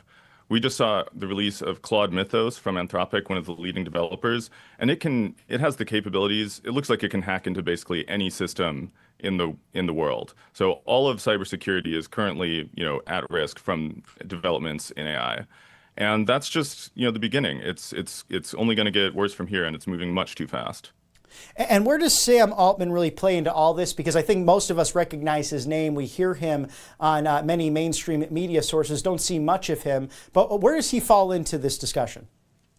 Yeah, Sam Altman is the CEO of OpenAI, which I would say is basically the other leading developer. And what we've seen from Sam Altman, as has been reported recently in the New Yorker, is really a pattern of lying and manipulation and dishonesty that is extremely concerning for the leader of such a powerful company. Now, I don't think we should have anybody with as much power as these AI companies are going to have over the future. They're building technology. It's not chatbots. Their aim is to have a general purpose replacement for humans and human workers and humans through out society. And tell us how they're buying time in the process. Is it through lobbying, or something where they're trying to really position themselves where it's one size fits all? Yeah, so Sam Altman has said that he wants AI companies to be regulated a number of times, but when you actually look at what OpenAI is doing behind the scenes, they're lobbying to kill the bills that would hold them accountable and that would mandate that they do safety testing. So, we urgently need AI regulation, and the AI companies, they say one thing and then they do another. And does this look like something from perhaps, again, the turn of the century, those antitrust laws which broke up the monopolies? Will that be similar in this regard, or does it look totally different as there's an attempt to regulate the ever-growing AI field? No, I think it would be something different. What we need right now is regulations that help us understand what's happening in AI and apply safety standards. But really, that's just the beginning. Like, what I'm saying is this is moving too fast, and we need to find a way to slow down. And again, that has to happen internationally. There's no way around that. I mean, we could start slowing down in the US, but China will catch up, if it's months or years. So we have to find a way to have an agreement where we can both trust that the other side isn't doing it in secret.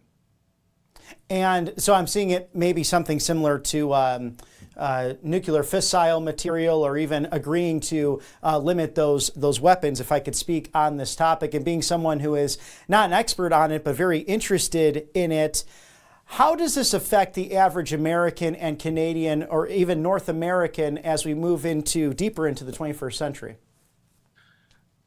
So this is going to change everyone's life in really dramatic ways. But I think the most obvious and impactful one in the near term is going to be the effect on jobs and the economy. So we're going to see lots of innovation and new products coming from AI, and some of that's going to be great. But we're also going to see it take more and more people's jobs. We're already starting to see that, but it's going to get a lot worse really fast with how fast the technology is moving. After that, AI is going to, take over other roles in society, including, decision-making in government and even in the military, which we're also starting to see. So this is going to have a profound impact on everyone's lives, and we're not ready for it. It's really fascinating to really take control of something that does seem uncontrollable at the moment. As an expert on this, David, what is your suggestion if counseled on the safety parameters that are needed, let's say the next 6 months to a year and even beyond that? So again, I think right now we really just need to try and get a handle on the situation, and that means finding a way to slow down. So once we do that, then we can start thinking about how could we develop this technology safely and what direction do we want to take it. And then there's all sorts of questions like what role do we want AI to play in society? How do we make sure that people can't misuse these systems? Right now, there's a huge concern that these systems aren't secure enough and they're so general purpose that people could use them to create weapons of mass destruction like bioweapons. So that's an obvious thing that we don't want these systems to have the capability for. But it's actually technically, it's hard to make a system that can do all the things that today's systems can do, all the great things that we want them to do, without also having those kinds of dangerous capabilities. Well, we'll watch this very closely. David Kruger, AI professor at the University of Montreal, also CEO and founder of Evitable. Please come back and see us again soon at Right Side Broadcasting Network. Absolutely. Thank you. And as we cover the latest on the Trump White House and the news breaking across the channels, thank you to All Family Pharmacy. So much happening in the world today as we know it, with the supply chain issues, global instability, and the debt right here at home. Save 10%. Who doesn't want to save some money on life-saving medications, most favored nation status, the right to try, and generic off labels that you should have in your stockpile and medicine cabinet. Sometimes people don't talk about this. They don't think about this, and then you get sick, and those long lines at the urgent care to trying to find your doctor, it can become a nightmare. So your access to medication is something to think about. Most people want to have affordable pharmaceuticals. Makes sense. So allfamilypharmacy.com/RSBN providing that option. Again, code RSBN10 site-wide for 10% off of your maintenance medications, including antibiotics to antivirals, Tamiflu, nasal sprays, but also ivermectin, mebendazole, hydrochloroquine, NAD+, and methylene blue, which studies are showing across the board that these medications that the FDA approved over a half century ago can actually deal with things like cancer to Alzheimer's, dementia, and the studies continuing to bring us hope in 2026. But some big outfit pharmacies simply do not prescribe this. Sometimes other doctors in their networks don't prescribe these life-saving medications. So that's why the insurance and the middlemen get thrown out here at allfamilypharmacy.com. It's simple. Your doctor can send a pharmaceutical note, or the other way around, as a U.S. licensed doctor reviews that for All Family Pharmacy. And speaking about convenience, they send it back to you in a matter of a couple of days. 400 plus essential maintenance medications, whether it's blood pressure, thyroid issues, diabetes, to much, much more. allfamilypharmacy.com/RSBN there for you with code RSBN10. Save 10% off right now site-wide at All Family Pharmacy. Also, thank you to Birch Gold Group. As the dollar declines the last 2 decades, going down exponentially, diversify your savings with gold, skyrocketing over 700% in that due time.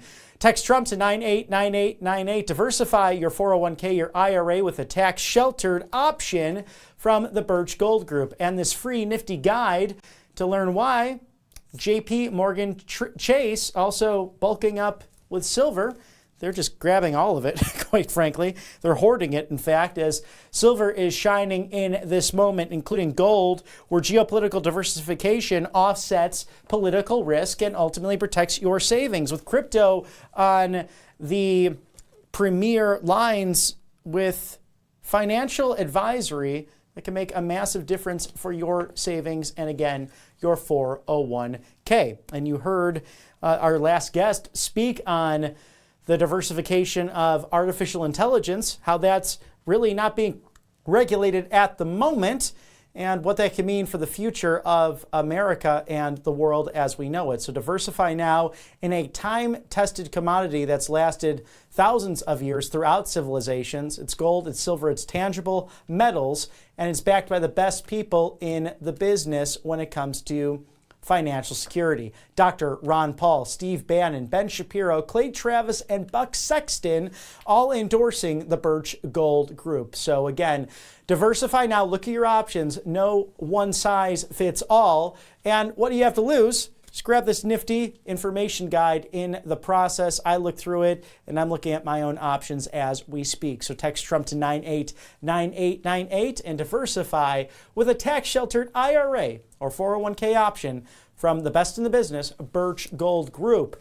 As we continue our coverage today, extended for this afternoon, we are focused on the vice president's trip to Hungary. He will be heading to Islamabad, Pakistan, come Tuesday for further negotiations as we look forward to Viktor Orban's endorsement by the United States, specifically President Trump and the vice president for re-election as he's fighting to protect Western civilization. The vice president, J.D. Vance, on these upcoming negotiations comes Saturday with cut number 22.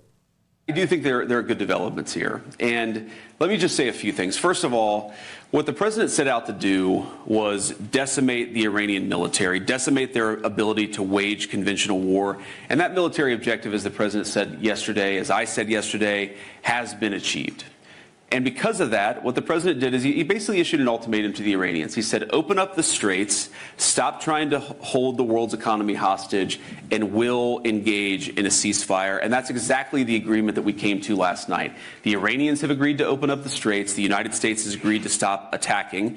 And that, not just the United States, but also our allies, have agreed to stop attacking. And that is the basis of this fragile truce that we have, which is now, 8 to 12 hours old. Now, here's what I'll say about this. I've learned a lot about the Iranian system and a lot about the way the Iranians negotiate. As the president told me last night, the Iranians are better negotiators than they are fighters. I'm sure they don't like to hear that, but it's true. But here's a couple things. So, one, just in the response that we've seen from various segments of Iran, you have on the one hand people within Iran who have responded very favorably. The foreign minister who said, look, we agreed to the United States' terms.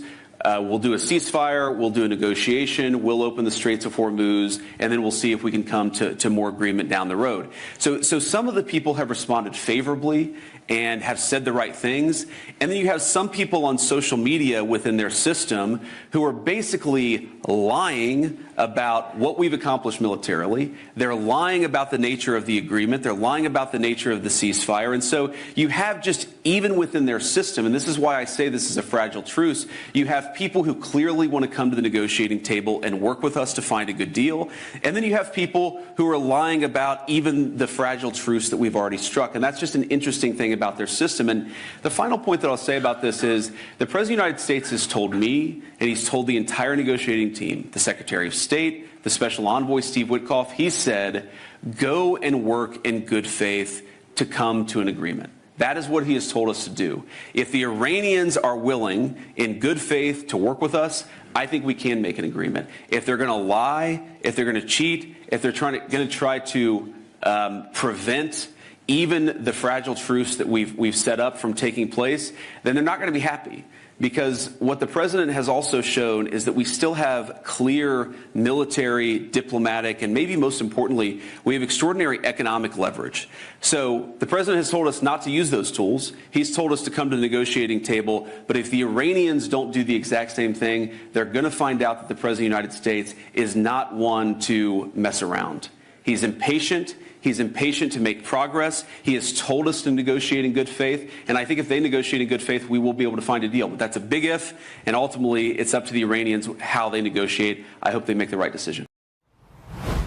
Thank you to Kalshi.com/RSBN, where you can trend on the political market right now. What's happening? It's the question of not only midterms, forthcoming. We've seen a couple of big races thus far, but with runoffs already happening in the great state of Texas to May 19th, a big one for Georgia, Alabama, and other states throughout our fine union. Who will be that 2028 Republican nominee for President of the United States? Perhaps the man you just saw, the 50th Vice President, J.D. Vance, with his negotiation team, including Secretary of State Marco Rubio, really making a surge at CPAC. And speaking of CPAC, a great speech by Senator Ted Cruz of the Lone Star State, and that free Sunshine State governor, so many people moving to Florida since COVID, Ron DeSantis, who won by 0.08%, I believe less than 1%, if not less than 2%, in that 2018 race when endorsed by President Trump against the Tallahassee socialist mayor,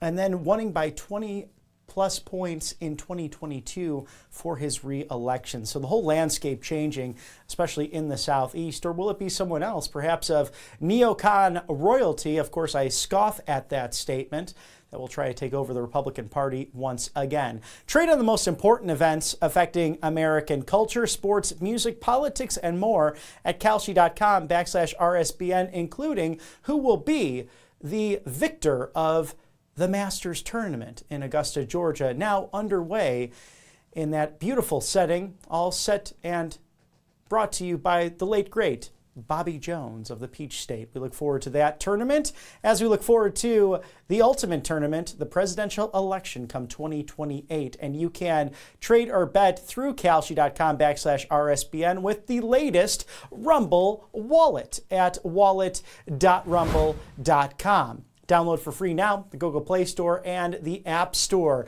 To tip your favorite content creators in Tether Gold, to Bitcoin, other crypto options, and again, those bets and trades right there at kalshi.com/RSBN. We have great sponsors here, but rarely do they intertwine and work as these two do, where free speech meets financial freedom. Rumble really deserves our support as they peacefully and patriotically protected Americans and their voices right, left, and center when people were being thrown off of social media sites. Most famously, President Trump himself off of Facebook, off of Twitter, back towards the end of his first term. And then we saw the lawfare, we saw the Russia hoax, and we know a few people, perhaps you, having your bank account turned off or thrown out of polite company on the left because you had the wrong opinion. We know big corporate entities can literally do that, and with corporate banks out there so much online, can turn off the savings and the retirement you worked hard for. So protect yourself with Rumble Wallet, where Rumble cannot break into their own wallet. What a remarkable, nifty little tool to have on hand to protect yourself from an ever-growing uncertainty in the world. It's protecting your assets and free speech, meeting financial freedom there at wallet.rumble.com. Again, download for free the Google Play or the App Store and tip your favorites, perhaps here at Right Side Broadcasting Network, with crypto, Tether Gold, and Bitcoin. Thank you to Rumble Wallet for our partnership and sponsoring us here at Right Side Broadcasting Network. Operation Epic Fury now in day 39, the ceasefire upholding, at least in the short term. 2 weeks scheduled and roughly now 13 days to have these discussions, which will commence on Saturday further with the Vice President and also Steve Witkoff, Special Envoy, and Jared Kushner there leading the way, as well as Secretary of State Marco Rubio, who has been truly vital in all of these discussions around the world. We saw now Israel and Lebanon, specifically Hezbollah, and their engagements as Iran's influence becoming weaker and weaker across the board, with all of the objectives being met by the United States dating back to February 28th when this operation came underway. In case you missed it, cut number 23, General Kane, Dan Raisin Kane, chairman of the Joint Chiefs of Staff, on Operation Epic Fury, this from yesterday. The United States has devastated the regime's ability to harm Americans and our interests for years to come. Since the beginning of major combat operations, the United States Joint Force has struck more than 13,000 targets, including in that 13,000 more than 4,000 dynamic targets that popped up on the battlefield and were immediately addressed, thanks to the exceptional command and control system and intelligence, acumen, and agility of our Joint Force. CENTCOM forces destroyed approximately 80% of Iran's air defense systems, striking more than 1,500 air defense targets, more than 450 ballistic missile storage facilities, 800 one-way attack drones storage facilities. All of these systems are gone. We've devastated Iran's command and control and logistical networks, destroying more than 2,000 command and control nodes and degrading their ability to target U.S. and friendly forces. It is, and we know this, incredibly frustrating right now to be a lower level Iranian commander trying to fight your fight. As the Secretary said, the Iranian Navy now lies mostly at the bottom of the Arabian Gulf, and we assess that we've sunk more than 90% of their regular fleet, including all of the major surface combatants, as the Secretary said. 150 ships are at the bottom of the ocean, and half of the IRGC Navy's small attack boats. Joint fires projected from the land, sea, and air executed more than 700 strikes against naval mine targets, and we had assessed that we destroyed more than 95% of their naval mines. And perhaps most importantly, we've destroyed Iran's defense industrial base, their ability to reconstitute those capabilities for years to come. We attacked, along with our partners, approximately 90% of their weapons factories. Every factory that produced Shahed one-way attack drones was struck. Every factory that produces the guidance systems that go into those drones was struck.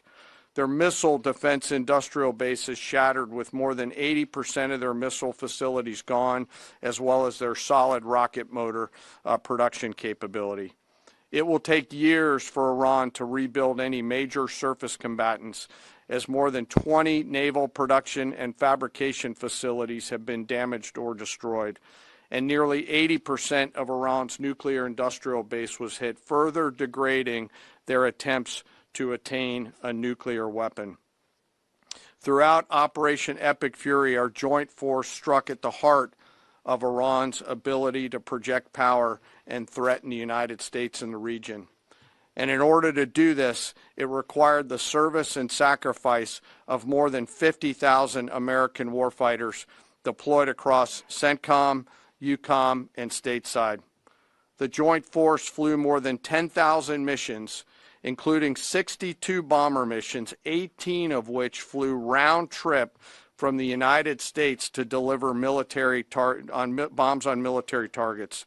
Each of these missions was more than 30 hours in duration, and we did that 18 times. No other military in the world can do that. And it's a testament to the logistical force that quietly serves behind them. I cannot thank TRANSCOM and the Air Force Tanker and Mobility Force more. Combined with Army and Navy joint fires, we struck more than 13,000 targets. And along with our Gulf partners, we've thus far intercepted 1,700 ballistic missiles and one-way attack drones, defending our forces and our partners in the civilian population. And we remain ready to do so should the need arise. Along the way, we consume more than 6 million meals, and by my estimate, more than 950,000 gallons of coffee, 2 million energy drinks, and a lot of nicotine, but I am not saying that we have a problem. Transparency unlike any other from this administration. Well done to the Department of War. We'll continue to cover that press conference yesterday from the Secretary of War and the Chairman of the Joint Chiefs of Staff in a moment. Thank you to our sponsors here at Right Side Broadcasting Network, thegreatcovepure.com/RSBN. Drink pure and live pure. It's true. Secretary Kennedy dedicating really his career to clean air and clean water. We all want that, And this leader in reverse osmosis technology, removing 99.9% of the impurities out of the water with their ClearWave technology. As you see there, no larger than a coffee maker or coffee machine I'm sure that you have on your kitchen counter. If you are renting, a great machine as well, because you don't need the pipes, the tubes, the drilling, and you do not need a plumber to come over to install. What you see is what you get there with the model and the video, which details the temperature going up fast. Do you like a cup of tea in the morning, perhaps at night before you drift off to bed? You can get that hot water very fast. Same with cold, same with lukewarm, whatever your preference. So you do not have to wait for the tea to steep on your stove, which could get you going out late in the morning or just postpone what you're trying to enjoy in the evening. The truth is really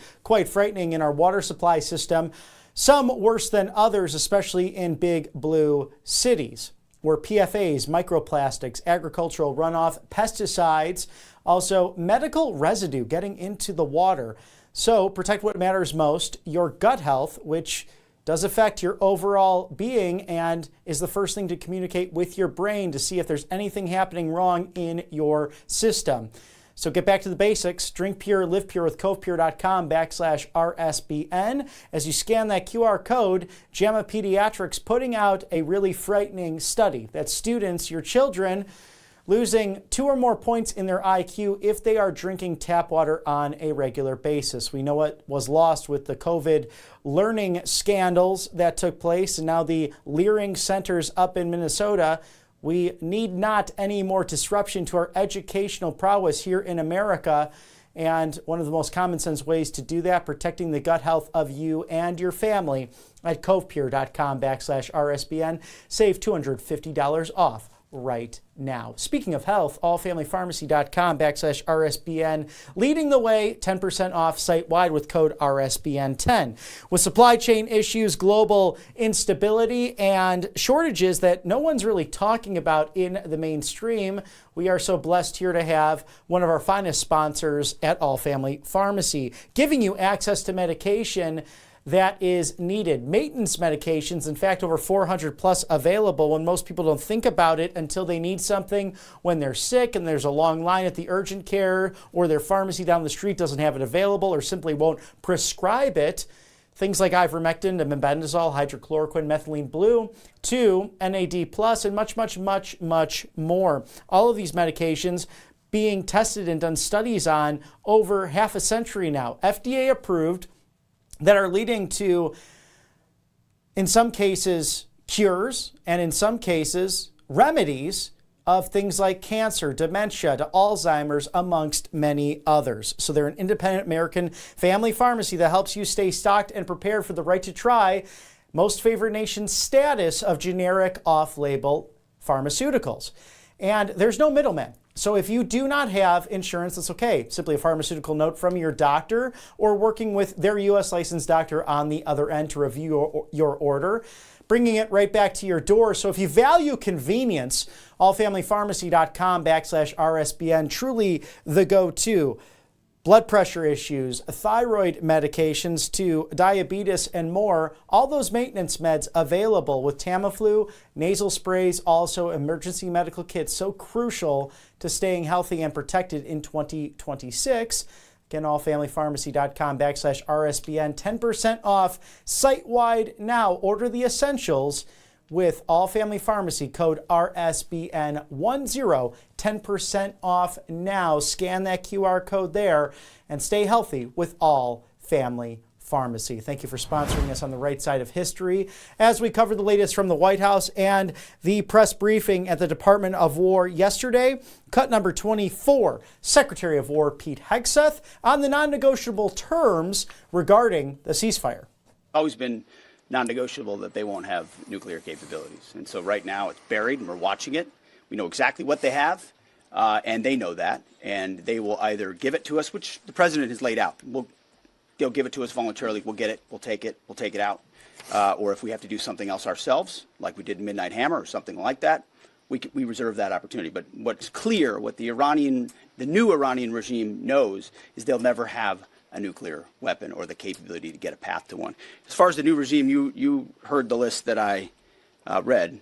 It's a new group of people who've seen the full capability of the United States military and has a new calculus about what it means to negotiate with us, hence why they came to the table wanting a ceasefire and the shooting to stop. So this new regime, which the regime has been changed, has a different interaction with the U.S. And the Secretary of War saying that Iran will comply with this ceasefire. The Department of War being very clear about that with cut number 25. We'll be hanging around. We're not going anywhere. We're going to make sure Iran complies with this ceasefire and then ultimately comes to the table and makes a deal. So we'll stay put, stay ready, stay vigilant. As the chairman laid out, our troops are prepared to defend, prepared to go on offense, prepared to restart at a moment's notice with whatever target package would be needed in order to ensure that Iran complies. As far as the Strait, you saw the initial agreement that was struck, which is Iran's letting ships go through.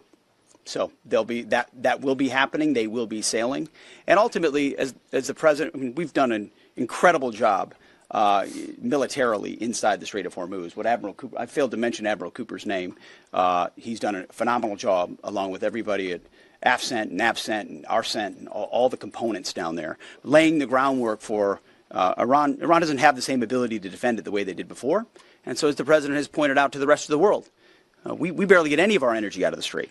Just a tiny fraction.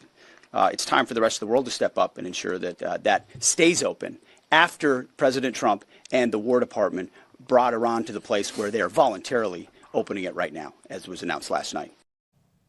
Iran's Navy destroyed the defense industrial base, annihilated the nuclear weapon ambitions, denied, all three objectives being accomplished in 38 days since February 28th. All achieved as laid out by the President of the United States, the Chairman of the Joint Chiefs of Staff, General Dan Kane, and of course, Secretary of War Pete Hegseth. But it could not have been done without heroic people. We've lost 13 in the process. And across the whole of the military apparatus here at home in America and abroad, these brave souls have endured impossible, well, near impossible because they achieved it, but heroic missions, including reiterating the historic mission to save the pilot, Dude 44, over the course of the Easter weekend with cut number 26 and General Kane. I also want to quickly revisit the rescue of the Air Force fighter crew over the weekend. To give you an update, we've had, the Secretary and I have had the profound honor of speaking directly with many of the warfighters on that mission, from the downed crew that were picked up to those forces that went and got them. Hearing these stories firsthand has only deepened our appreciation for their tenacity, creativity, courage, and grit of the American Joint Force. This is a story that gets to the very heart and soul of who we are as a joint force, who we are as Americans. Selfless sacrifice in service of others. From the backseater, Dude 44 Bravo, whose pure and unadulterated joy at seeing those helicopters come into the valley to get his front seater in daylight because he knew the front seater did not have a jacket, and was so filled with heart-leaping joy at his front seater getting picked up, to the nighttime folks that went in and then got him, to the tanker forces that did the things that they had to do to give their own gas away, to the support packages, to those that went into the desert landing site not once, not twice, but 3 times as we fought through multiple contingencies. This was and is a joint force that has the guts to try, that does not quit, and who each and every day does the things that we must to dare to win. No lives were lost. We succeeded because the joint force is always at the ready. They trust each other, they trust their leaders, and they trust their training. And they remember first, foremost, and always that we do these things so that others may live, and we will never leave anyone behind. The success of Operation Fury thus far, and we hope it remains, culminates with this incredible rescue over the weekend, a direct example of the professionalism and courage of the United States military and our joint force.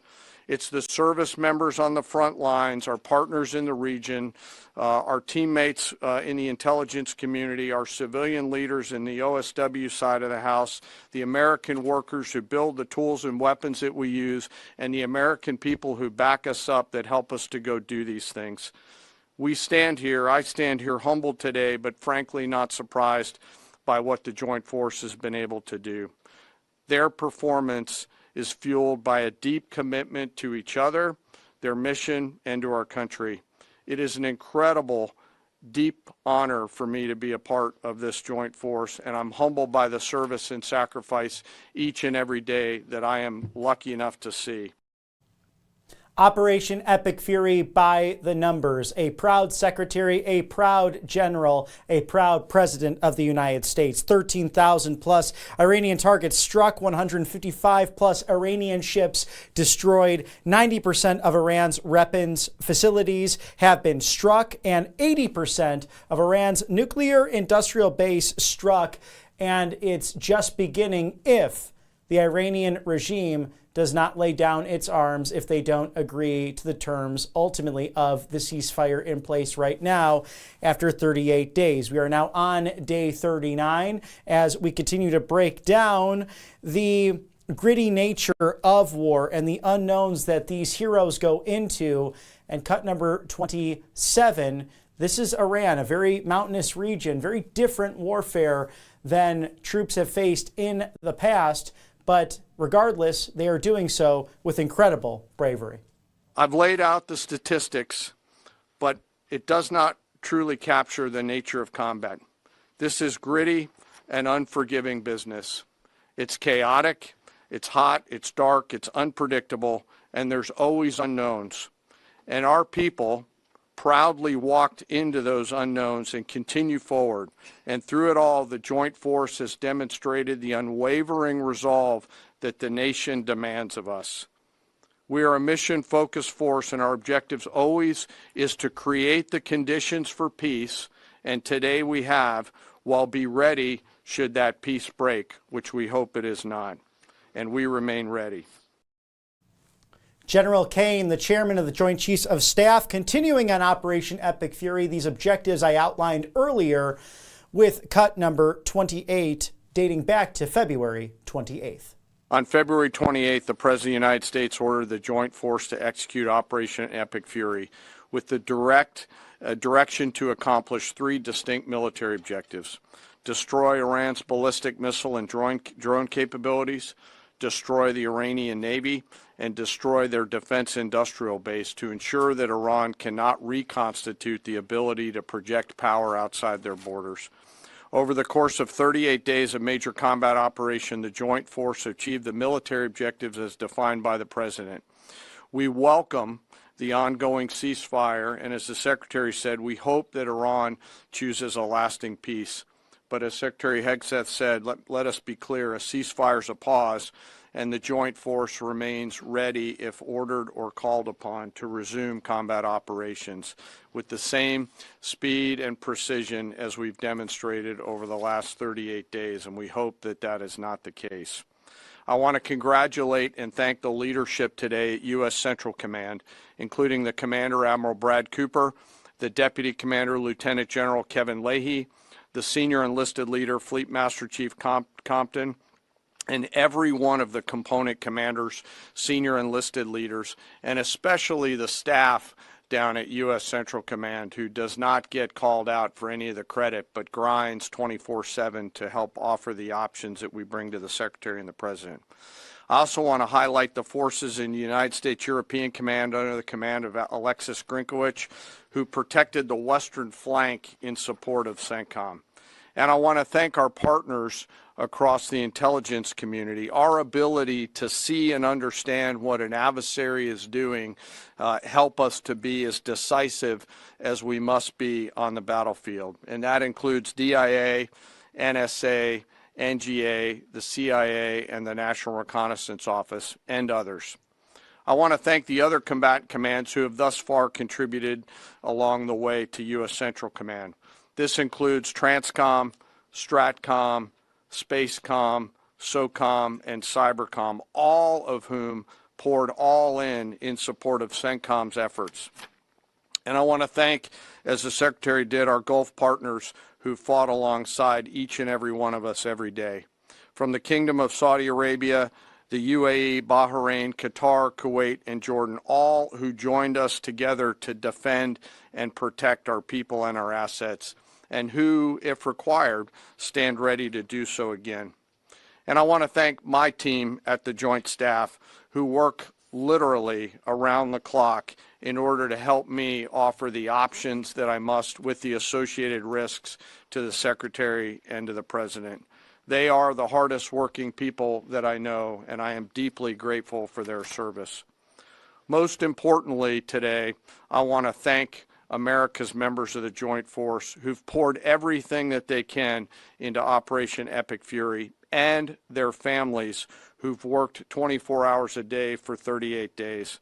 The Secretary and I could not be more proud of each and every one of you. And we deeply appreciate the support of the American people, who we know always have us in our thoughts and prayers. And we can feel this literally every single day. Secretary of War Pete Hegseth proud of the troops with cut number 49 or 29. To the warriors of Epic Fury, I say well done. You're the backbone of our country. Your skill, your bravery, and sheer guts and grit showed the world what America is all about. I'm proud of you. We're proud of you. President is proud of you. Job well done. But stay vigilant and stay ready. To the families of our fallen, your sacrifice was in service of a historic cause, and we will always remember your heroes, our heroes. We will continue to honor them. And to our Israeli allies, thank you for being a brave, capable, and willing ally on this battlefield. The rest of the world and the rest of our so-called allies saw what real capabilities look like. They should take some notes. Our troops, our American warriors, deserve the credit for this day. But God deserves all the glory.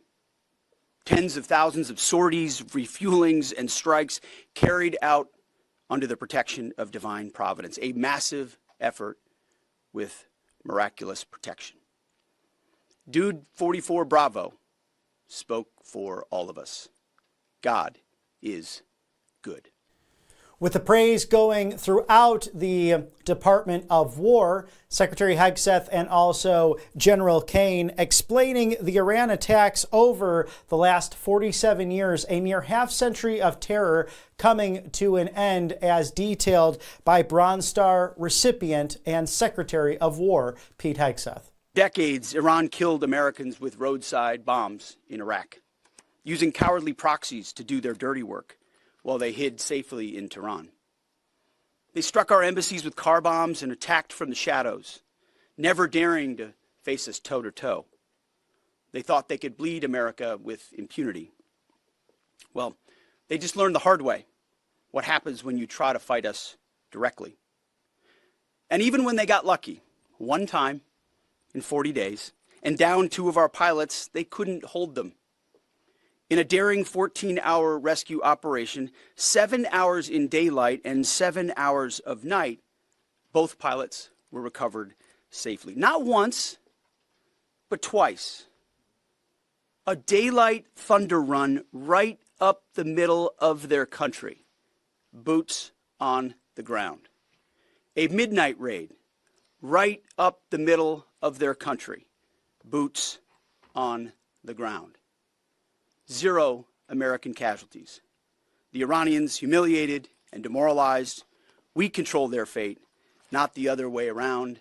That's why they came to the table. Iran's defeat is America's retribution for every American lost to Iranian terror, especially those brave troops killed by Iranian-made roadside bombs in Iraq that my generation knows so well, and for the suffering their regime has inflicted around the world. Now we have a chance at real peace and a real deal. The War Department, for now, has done its part. We stand ready in the background to ensure Iran upholds every reasonable term. And as everyone knows, nobody makes a better deal than President Trump. As the War Department stands ready for diplomacy and mercy, the Secretary clear on President Trump's path to choose mercy in the midst of war with cut number 31.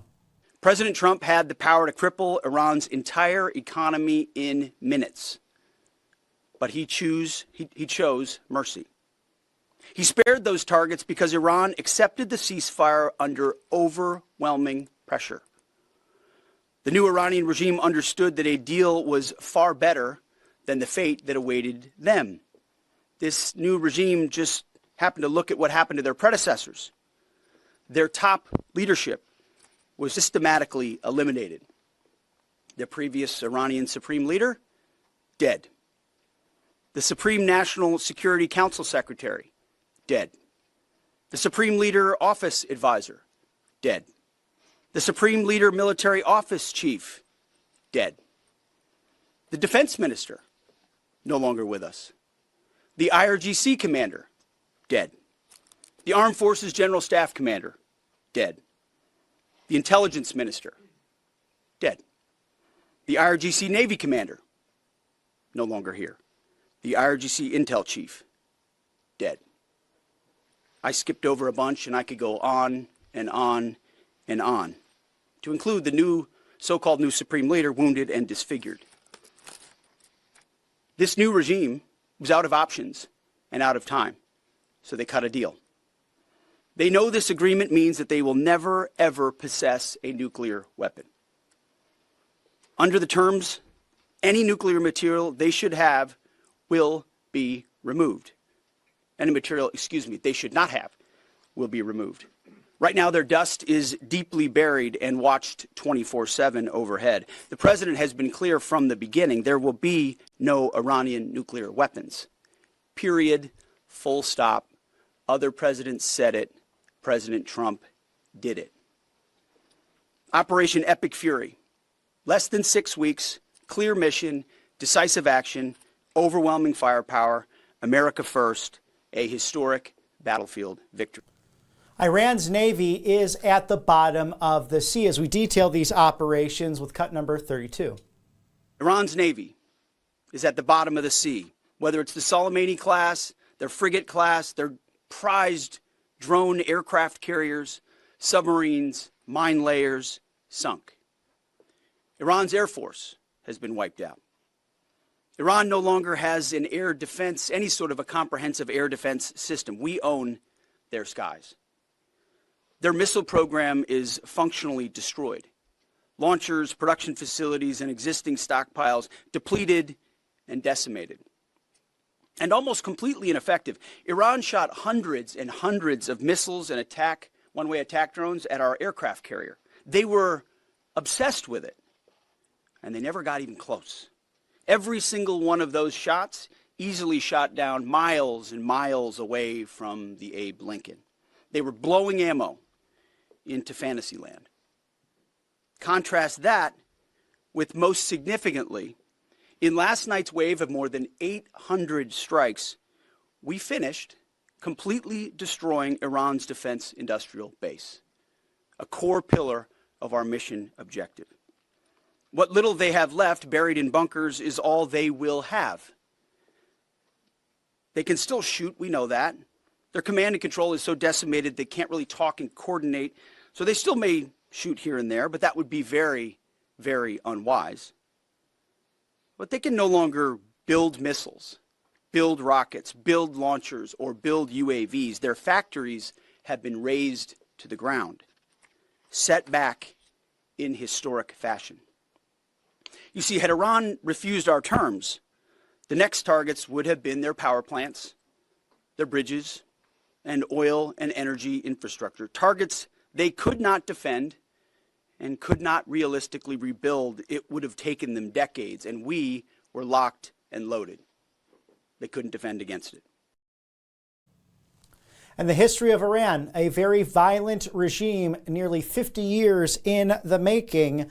Secretary of War outlining what we're up against with cut number 33. Iran has been a threat to the United States and the free world for 47 years. Chance of death to America, targeting our people, killing Americans, lying and blackmailing their way toward a nuclear weapon, so they thought. No longer. Not on our watch. Other presidents marked time and kicked the can down the road. President Trump made history. From the strike that took out Qasem Soleimani, to tearing up the disastrous Obama-Iran deal, to the precision campaign that obliterated Iran's nuclear sites in Operation Midnight Hammer, to the decisive military victory we just achieved in Operation Epic Fury.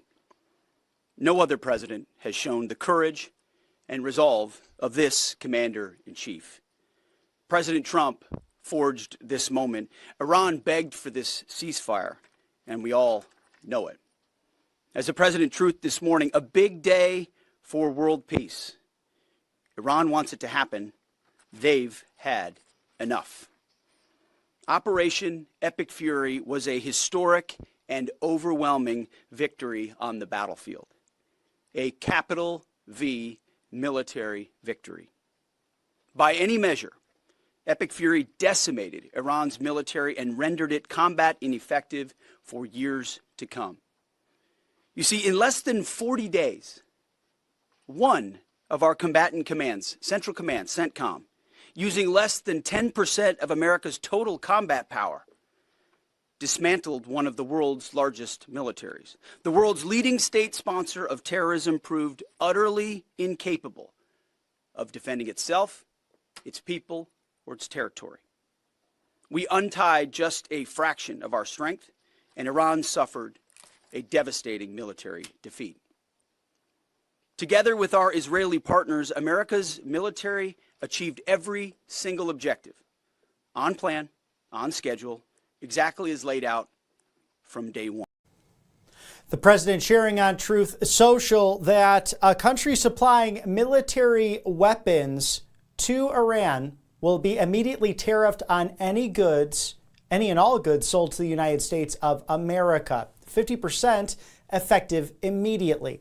There will be no exclusions or exemptions as of yesterday morning. They're signed by the president. Also, many of the 15 points being agreed to as President Trump taking to Truth Social on those very details that the United States will work closely with Iran, which we have determined has gone through what will be a very productive regime change. There will be no enrichment of uranium, and the United States will, working with Iran, dig up, remove all of the deeply buried B-2 bombers, the nuclear dust. It is now and has been under very exacting satellite surveillance, the Space Force, and nothing has been touched from the date of attack. We are and will be talking tariff and sanctions relief with Iran. Many of the 15 points have already been agreed to. Thank you for your attention to this matter. As Secretary Pete Hegseth mentioning, this is a big day for world peace, and the president stating that on Truth Social with Cut 36. A big day for world peace. Iran wants it to happen. They've had enough. Likewise, so has everyone else. The United States of America will be helping with the traffic build-up in the Strait of Hormuz. There will be lots of positive action and big money will be made. Iran can start the reconstruction process, and we'll be loading all of those supplies of all kinds, just hanging around in order to make sure that everything goes well. I feel confident that it will, and what we're experiencing in the United States, this could be a golden era of the Middle East. They're signed by the president as sometimes the dumb questions coming across the channels with certain media outlets, and there's no denial there with cut number 37 as acting Attorney General Todd Blanche on the job over the last week, dealing with the dumb questions that every once in a while comes from the press corps. You said earlier that this Department of Justice has indicted President Trump 4 times. Can you explain what you base that statement on? Because obviously you now run this department. Are you basing that on your experience as a defense lawyer for the president, or are you basing that I read it, what you wrote. What kind of question is that? He got indicted 4 times. He got indicted in Florida, and then he got indicted in D.C., and then they superseded in Florida, and then they superseded in D.C. So that's 1, 2, 3, 4. So that's not, am I breaking news there, that he got indicted 4 times by the feds? This department indicted him 4 times. On a serious note, this department focused on Angel moms securing the border in intergovernmental cooperation. It's been on the hearts and the minds of the cabinet since day one of January 20th, 2025, coming into office to secure the homeland. Agnes Gibney detailing her family lost to illegal aliens committing abhorrent crimes. My name is Agnes Gibney. I am here to speak about my only son, Ronald da Silva. Ronald was 29 years old when he was murdered. He had a smile that would light up a room. He was caring, compassionate, and full of life. This is my son. He loved working on cars. He had a natural gift for it. He loved animals so much that one day he brought a baby crow to my house and said, "Please take care of it, don't let it die." He was funny, always playing pranks, and his laughter filled our home and gave the kind of bear hugs a mother never forgets. He was also a loving father to 2 young boys. Something that the media often forgets is the children left behind by those that were killed by illegal aliens, called true family separation.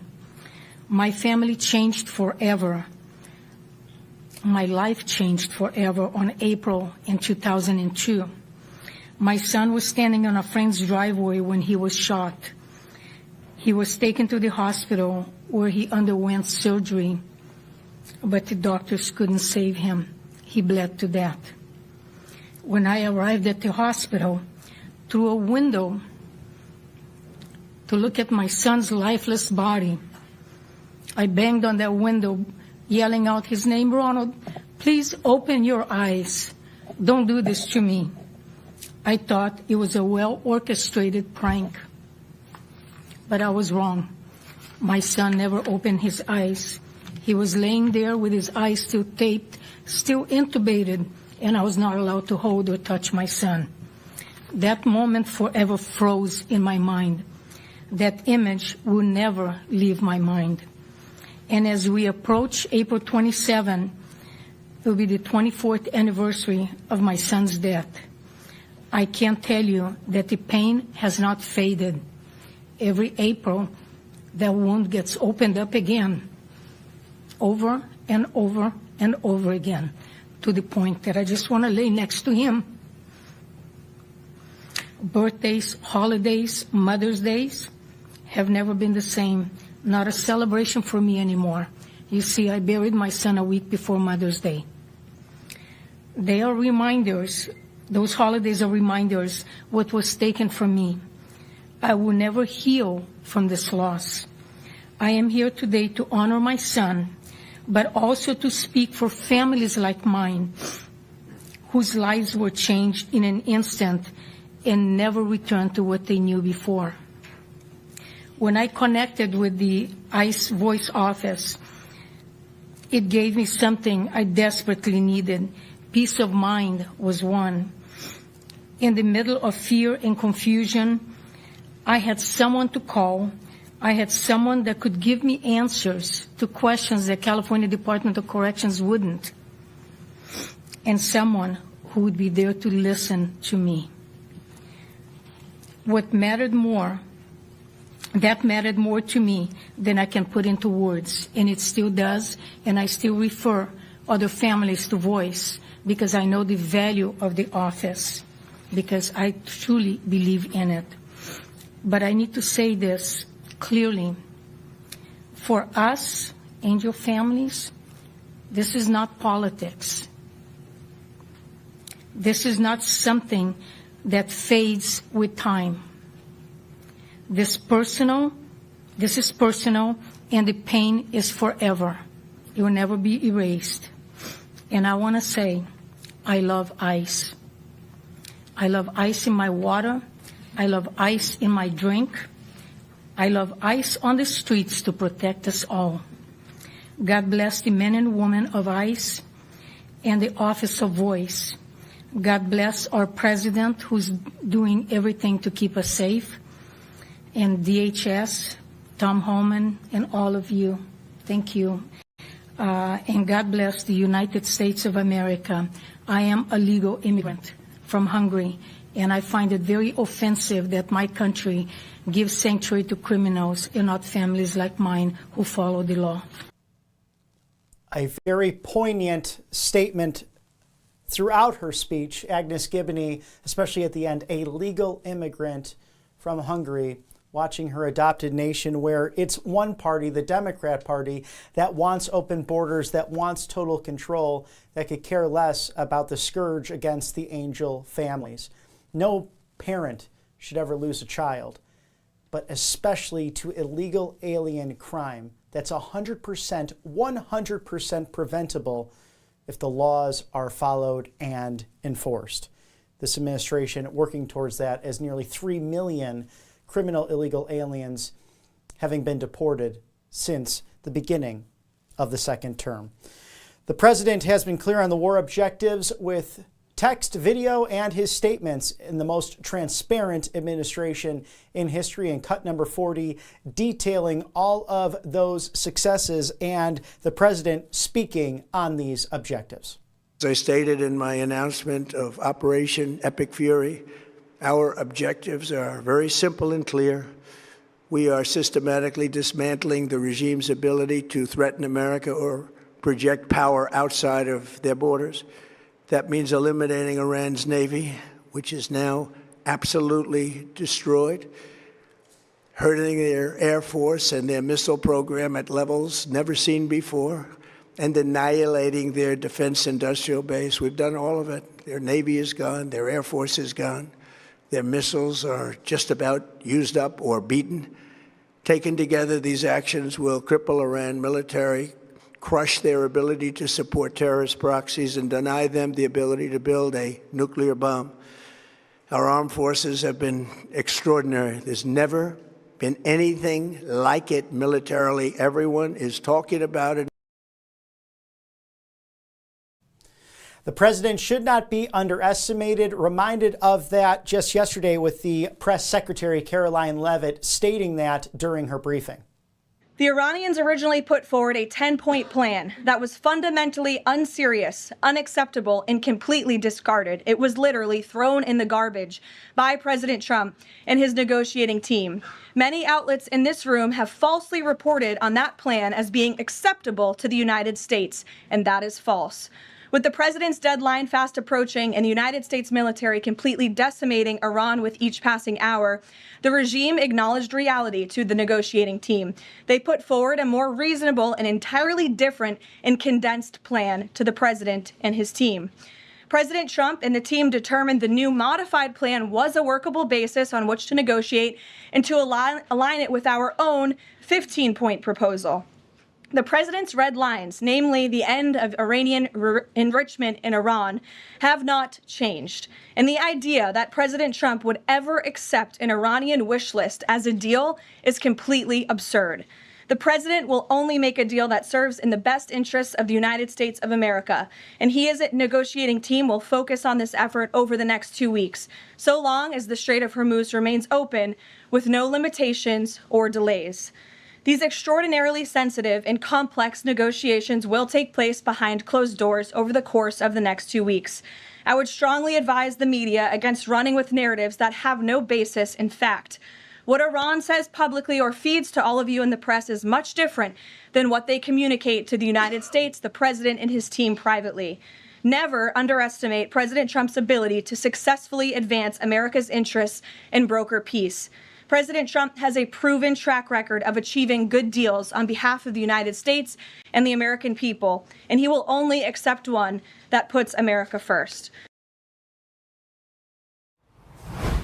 This day in history, April 9th of 1865, the surrender at Appomattox Courthouse, and ultimately the Civil War coming to an end after 4 years of war. Confederate General Robert E. Lee surrendered the Army of Northern Virginia to Union Lieutenant General Ulysses S. Grant at the village of Appomattox Courthouse in the Commonwealth of Virginia, signaling the imminent collapse of the Confederacy and its rebellion. After abandoning fortifications at Petersburg and Richmond on the 3rd of April in 1865, General Lee retreated west along the Appomattox River in a desperate attempt to escape encirclement by the Union armies of the Potomac, James, and the Shenandoah. Now, Lee intended to join forces of the rebel army commanded by General Joseph E. Johnston in North Carolina, but Lieutenant General Grant's relentless pursuit forced Lee into a 4-day running battle, which hastened the disintegration of Lee's army. Now, the Confederates were trapped after Union Major General Philip Sheridan led his men on a forced march back along to take a blocking position athwart Lee's line of retreat at Appomattox Courthouse. In this famed historical documentation, on the morning of April 9th of 1865, Lee determined to make one last attempt to escape the closing Union pincers and reach the supplies located at Lynchburg, Virginia. But at dawn, the remnants of Lieutenant General John B. Gordon's Infantry Corps and Major General Fitzhugh Lee's Cavalry Division formed that line of battle. And although their advance initially gained some ground, the arrival of those U.S. reinforcements stopped the rebel advance and ended the last Civil War battle fought in Virginia. Surrounded on all three sides and nearly out of provisions and supplies, Lee sent Grant a message under a flag of truce, requesting to meet and discuss terms for ending the bloodshed. Now, they met in the parlor of Wilmer McLean, who at the twist of fate had lived on the Bull Run battlefield and had been present for the Civil War's first pitched engagement in the village of Appomattox Courthouse, where Lee surrendered his army under Grant's lenient terms. And many people think that actually is a courthouse, but it is the village of Appomattox Courthouse in the Commonwealth, a significantly famous day in American history. In April, every date having significant moments throughout war history, military history, to this date as we approach 250 years of freedom to dismantle and ultimately destroy the world's #1 threat of sponsored terrorism around the world as it comes weakening to its knees. Thank you for that excerpt from the U.S. Army Center of Military History as we honor the life and legacy of two of the most famed and incredible generals, Ulysses S. Grant, who became the 18th President of the United States, and the memory of Robert E. Lee, whose plantation now serves as one of the most storied and famed cemeteries in all of human history, where two presidents lay at rest, and where you can celebrate the countless brave souls who have laid down their lives for you so that we may have freedom now 250 years into this great nation of ours. As we cover the latest from the Trump White House here on Right Side Broadcasting Network, and remember the lives resting at Arlington, we are grateful for you, the viewers here at Right Side Broadcasting Network, where you can support us financially. We're the new media. We're not big corporate outlet, and we want to simply bring you unbridled access to your 45th, 47th President of the United States, the 50th Vice President, the 119th Congress, and the 2026 midterms. rsbnetwork.com/donate. All viewer supported. You may also send a check or money order to 1550 Opelika Road, Suite 6, Box 344. It's the loveliest village on the plains, Auburn, Alabama, 36830. Again, that's 1550 Opelika Road, Suite 6, Box 344, Auburn, Alabama, 36830. Thank you for supporting us on the right side of history as we bring you all of the details, all of the facts. We don't cut the press conferences, we don't cut the speeches, just bring them to you in real time and on replay so that you can make up your mind at home. rsbnetwork.com/donate. Also, thank you to mypillow.com/RSBN, the warehouse moving sale. You might be in the middle of a move right now. Save up to 80%, a big 80, with promo code RSBN. Call today. Do not delay. 800-836-7566. Mr. Mike Lindell, candidate for governor of Minnesota, also the great CEO of this fine mypillow.com/RSBN, where everything's made up there in Minnesota. Made in America, including the free and fair trade partnerships of My Coffee. You could smell the coffee beans through the bag, and there's our favorite guy right there, the American flag, the Bill of Rights, fighting for election integrity, fighting for the First Amendment. So support Mike Lindell and his endeavors at mypillow.com/RSBN. 2,000 different options to choose from, including that My Coffee to My Slippers, My Pillows 1.0, 2.0, and those Giza Dream Sheets from the Mediterranean, but again, made here in the good old U.S. of A. Thank you to Mike Lindell, and thank you to mypillow.com/RSBN. We are grateful for you in nearly 2.5+ hours of coverage of today's news, yesterday's news, what's happening inside and outside of the Beltway, and now day 39 underway, Operation Epic Fury, currently in a ceasefire. The Vice President of the United States heading to Islamabad, Pakistan, with Jared Kushner and Special Envoy Steve Witkoff, including a negotiation team that has been led by Secretary of State Marco Rubio, tackling countless different items domestically and abroad, as this administration truly is the most transparent in American history as we approach 250 years of glory. In the golden era, the president stating that not only for America, but for the Iranian people as well, we can have that golden era exist. So don't be a panicking. There is hope and optimism at the end of the tunnel. Most of all, God be with our troops. We love them, we pray for them, and we hope they have safety. And we will never forget the 13 who have laid down their lives thus far in this operation to ultimately bring freedom not only to America, but the Middle East, and, God willing, the whole of the Iranian people and the Persian culture. For all of my colleagues here at Right Side Broadcasting Network, we will be with you tomorrow unless there's breaking news this afternoon into the evening. Until then, be good. God bless you. Catch some of round 1 of the Masters from Augusta, Georgia as well. A tradition unlike any other, one of my favorites that rolls around during this April spring time. Again, for all my colleagues at Right Side Broadcasting Network, I'm Robert McNeely. Thank you for joining us today at 4:40. Have a wonderful afternoon and evening. May God bless you. We'll see you again very soon.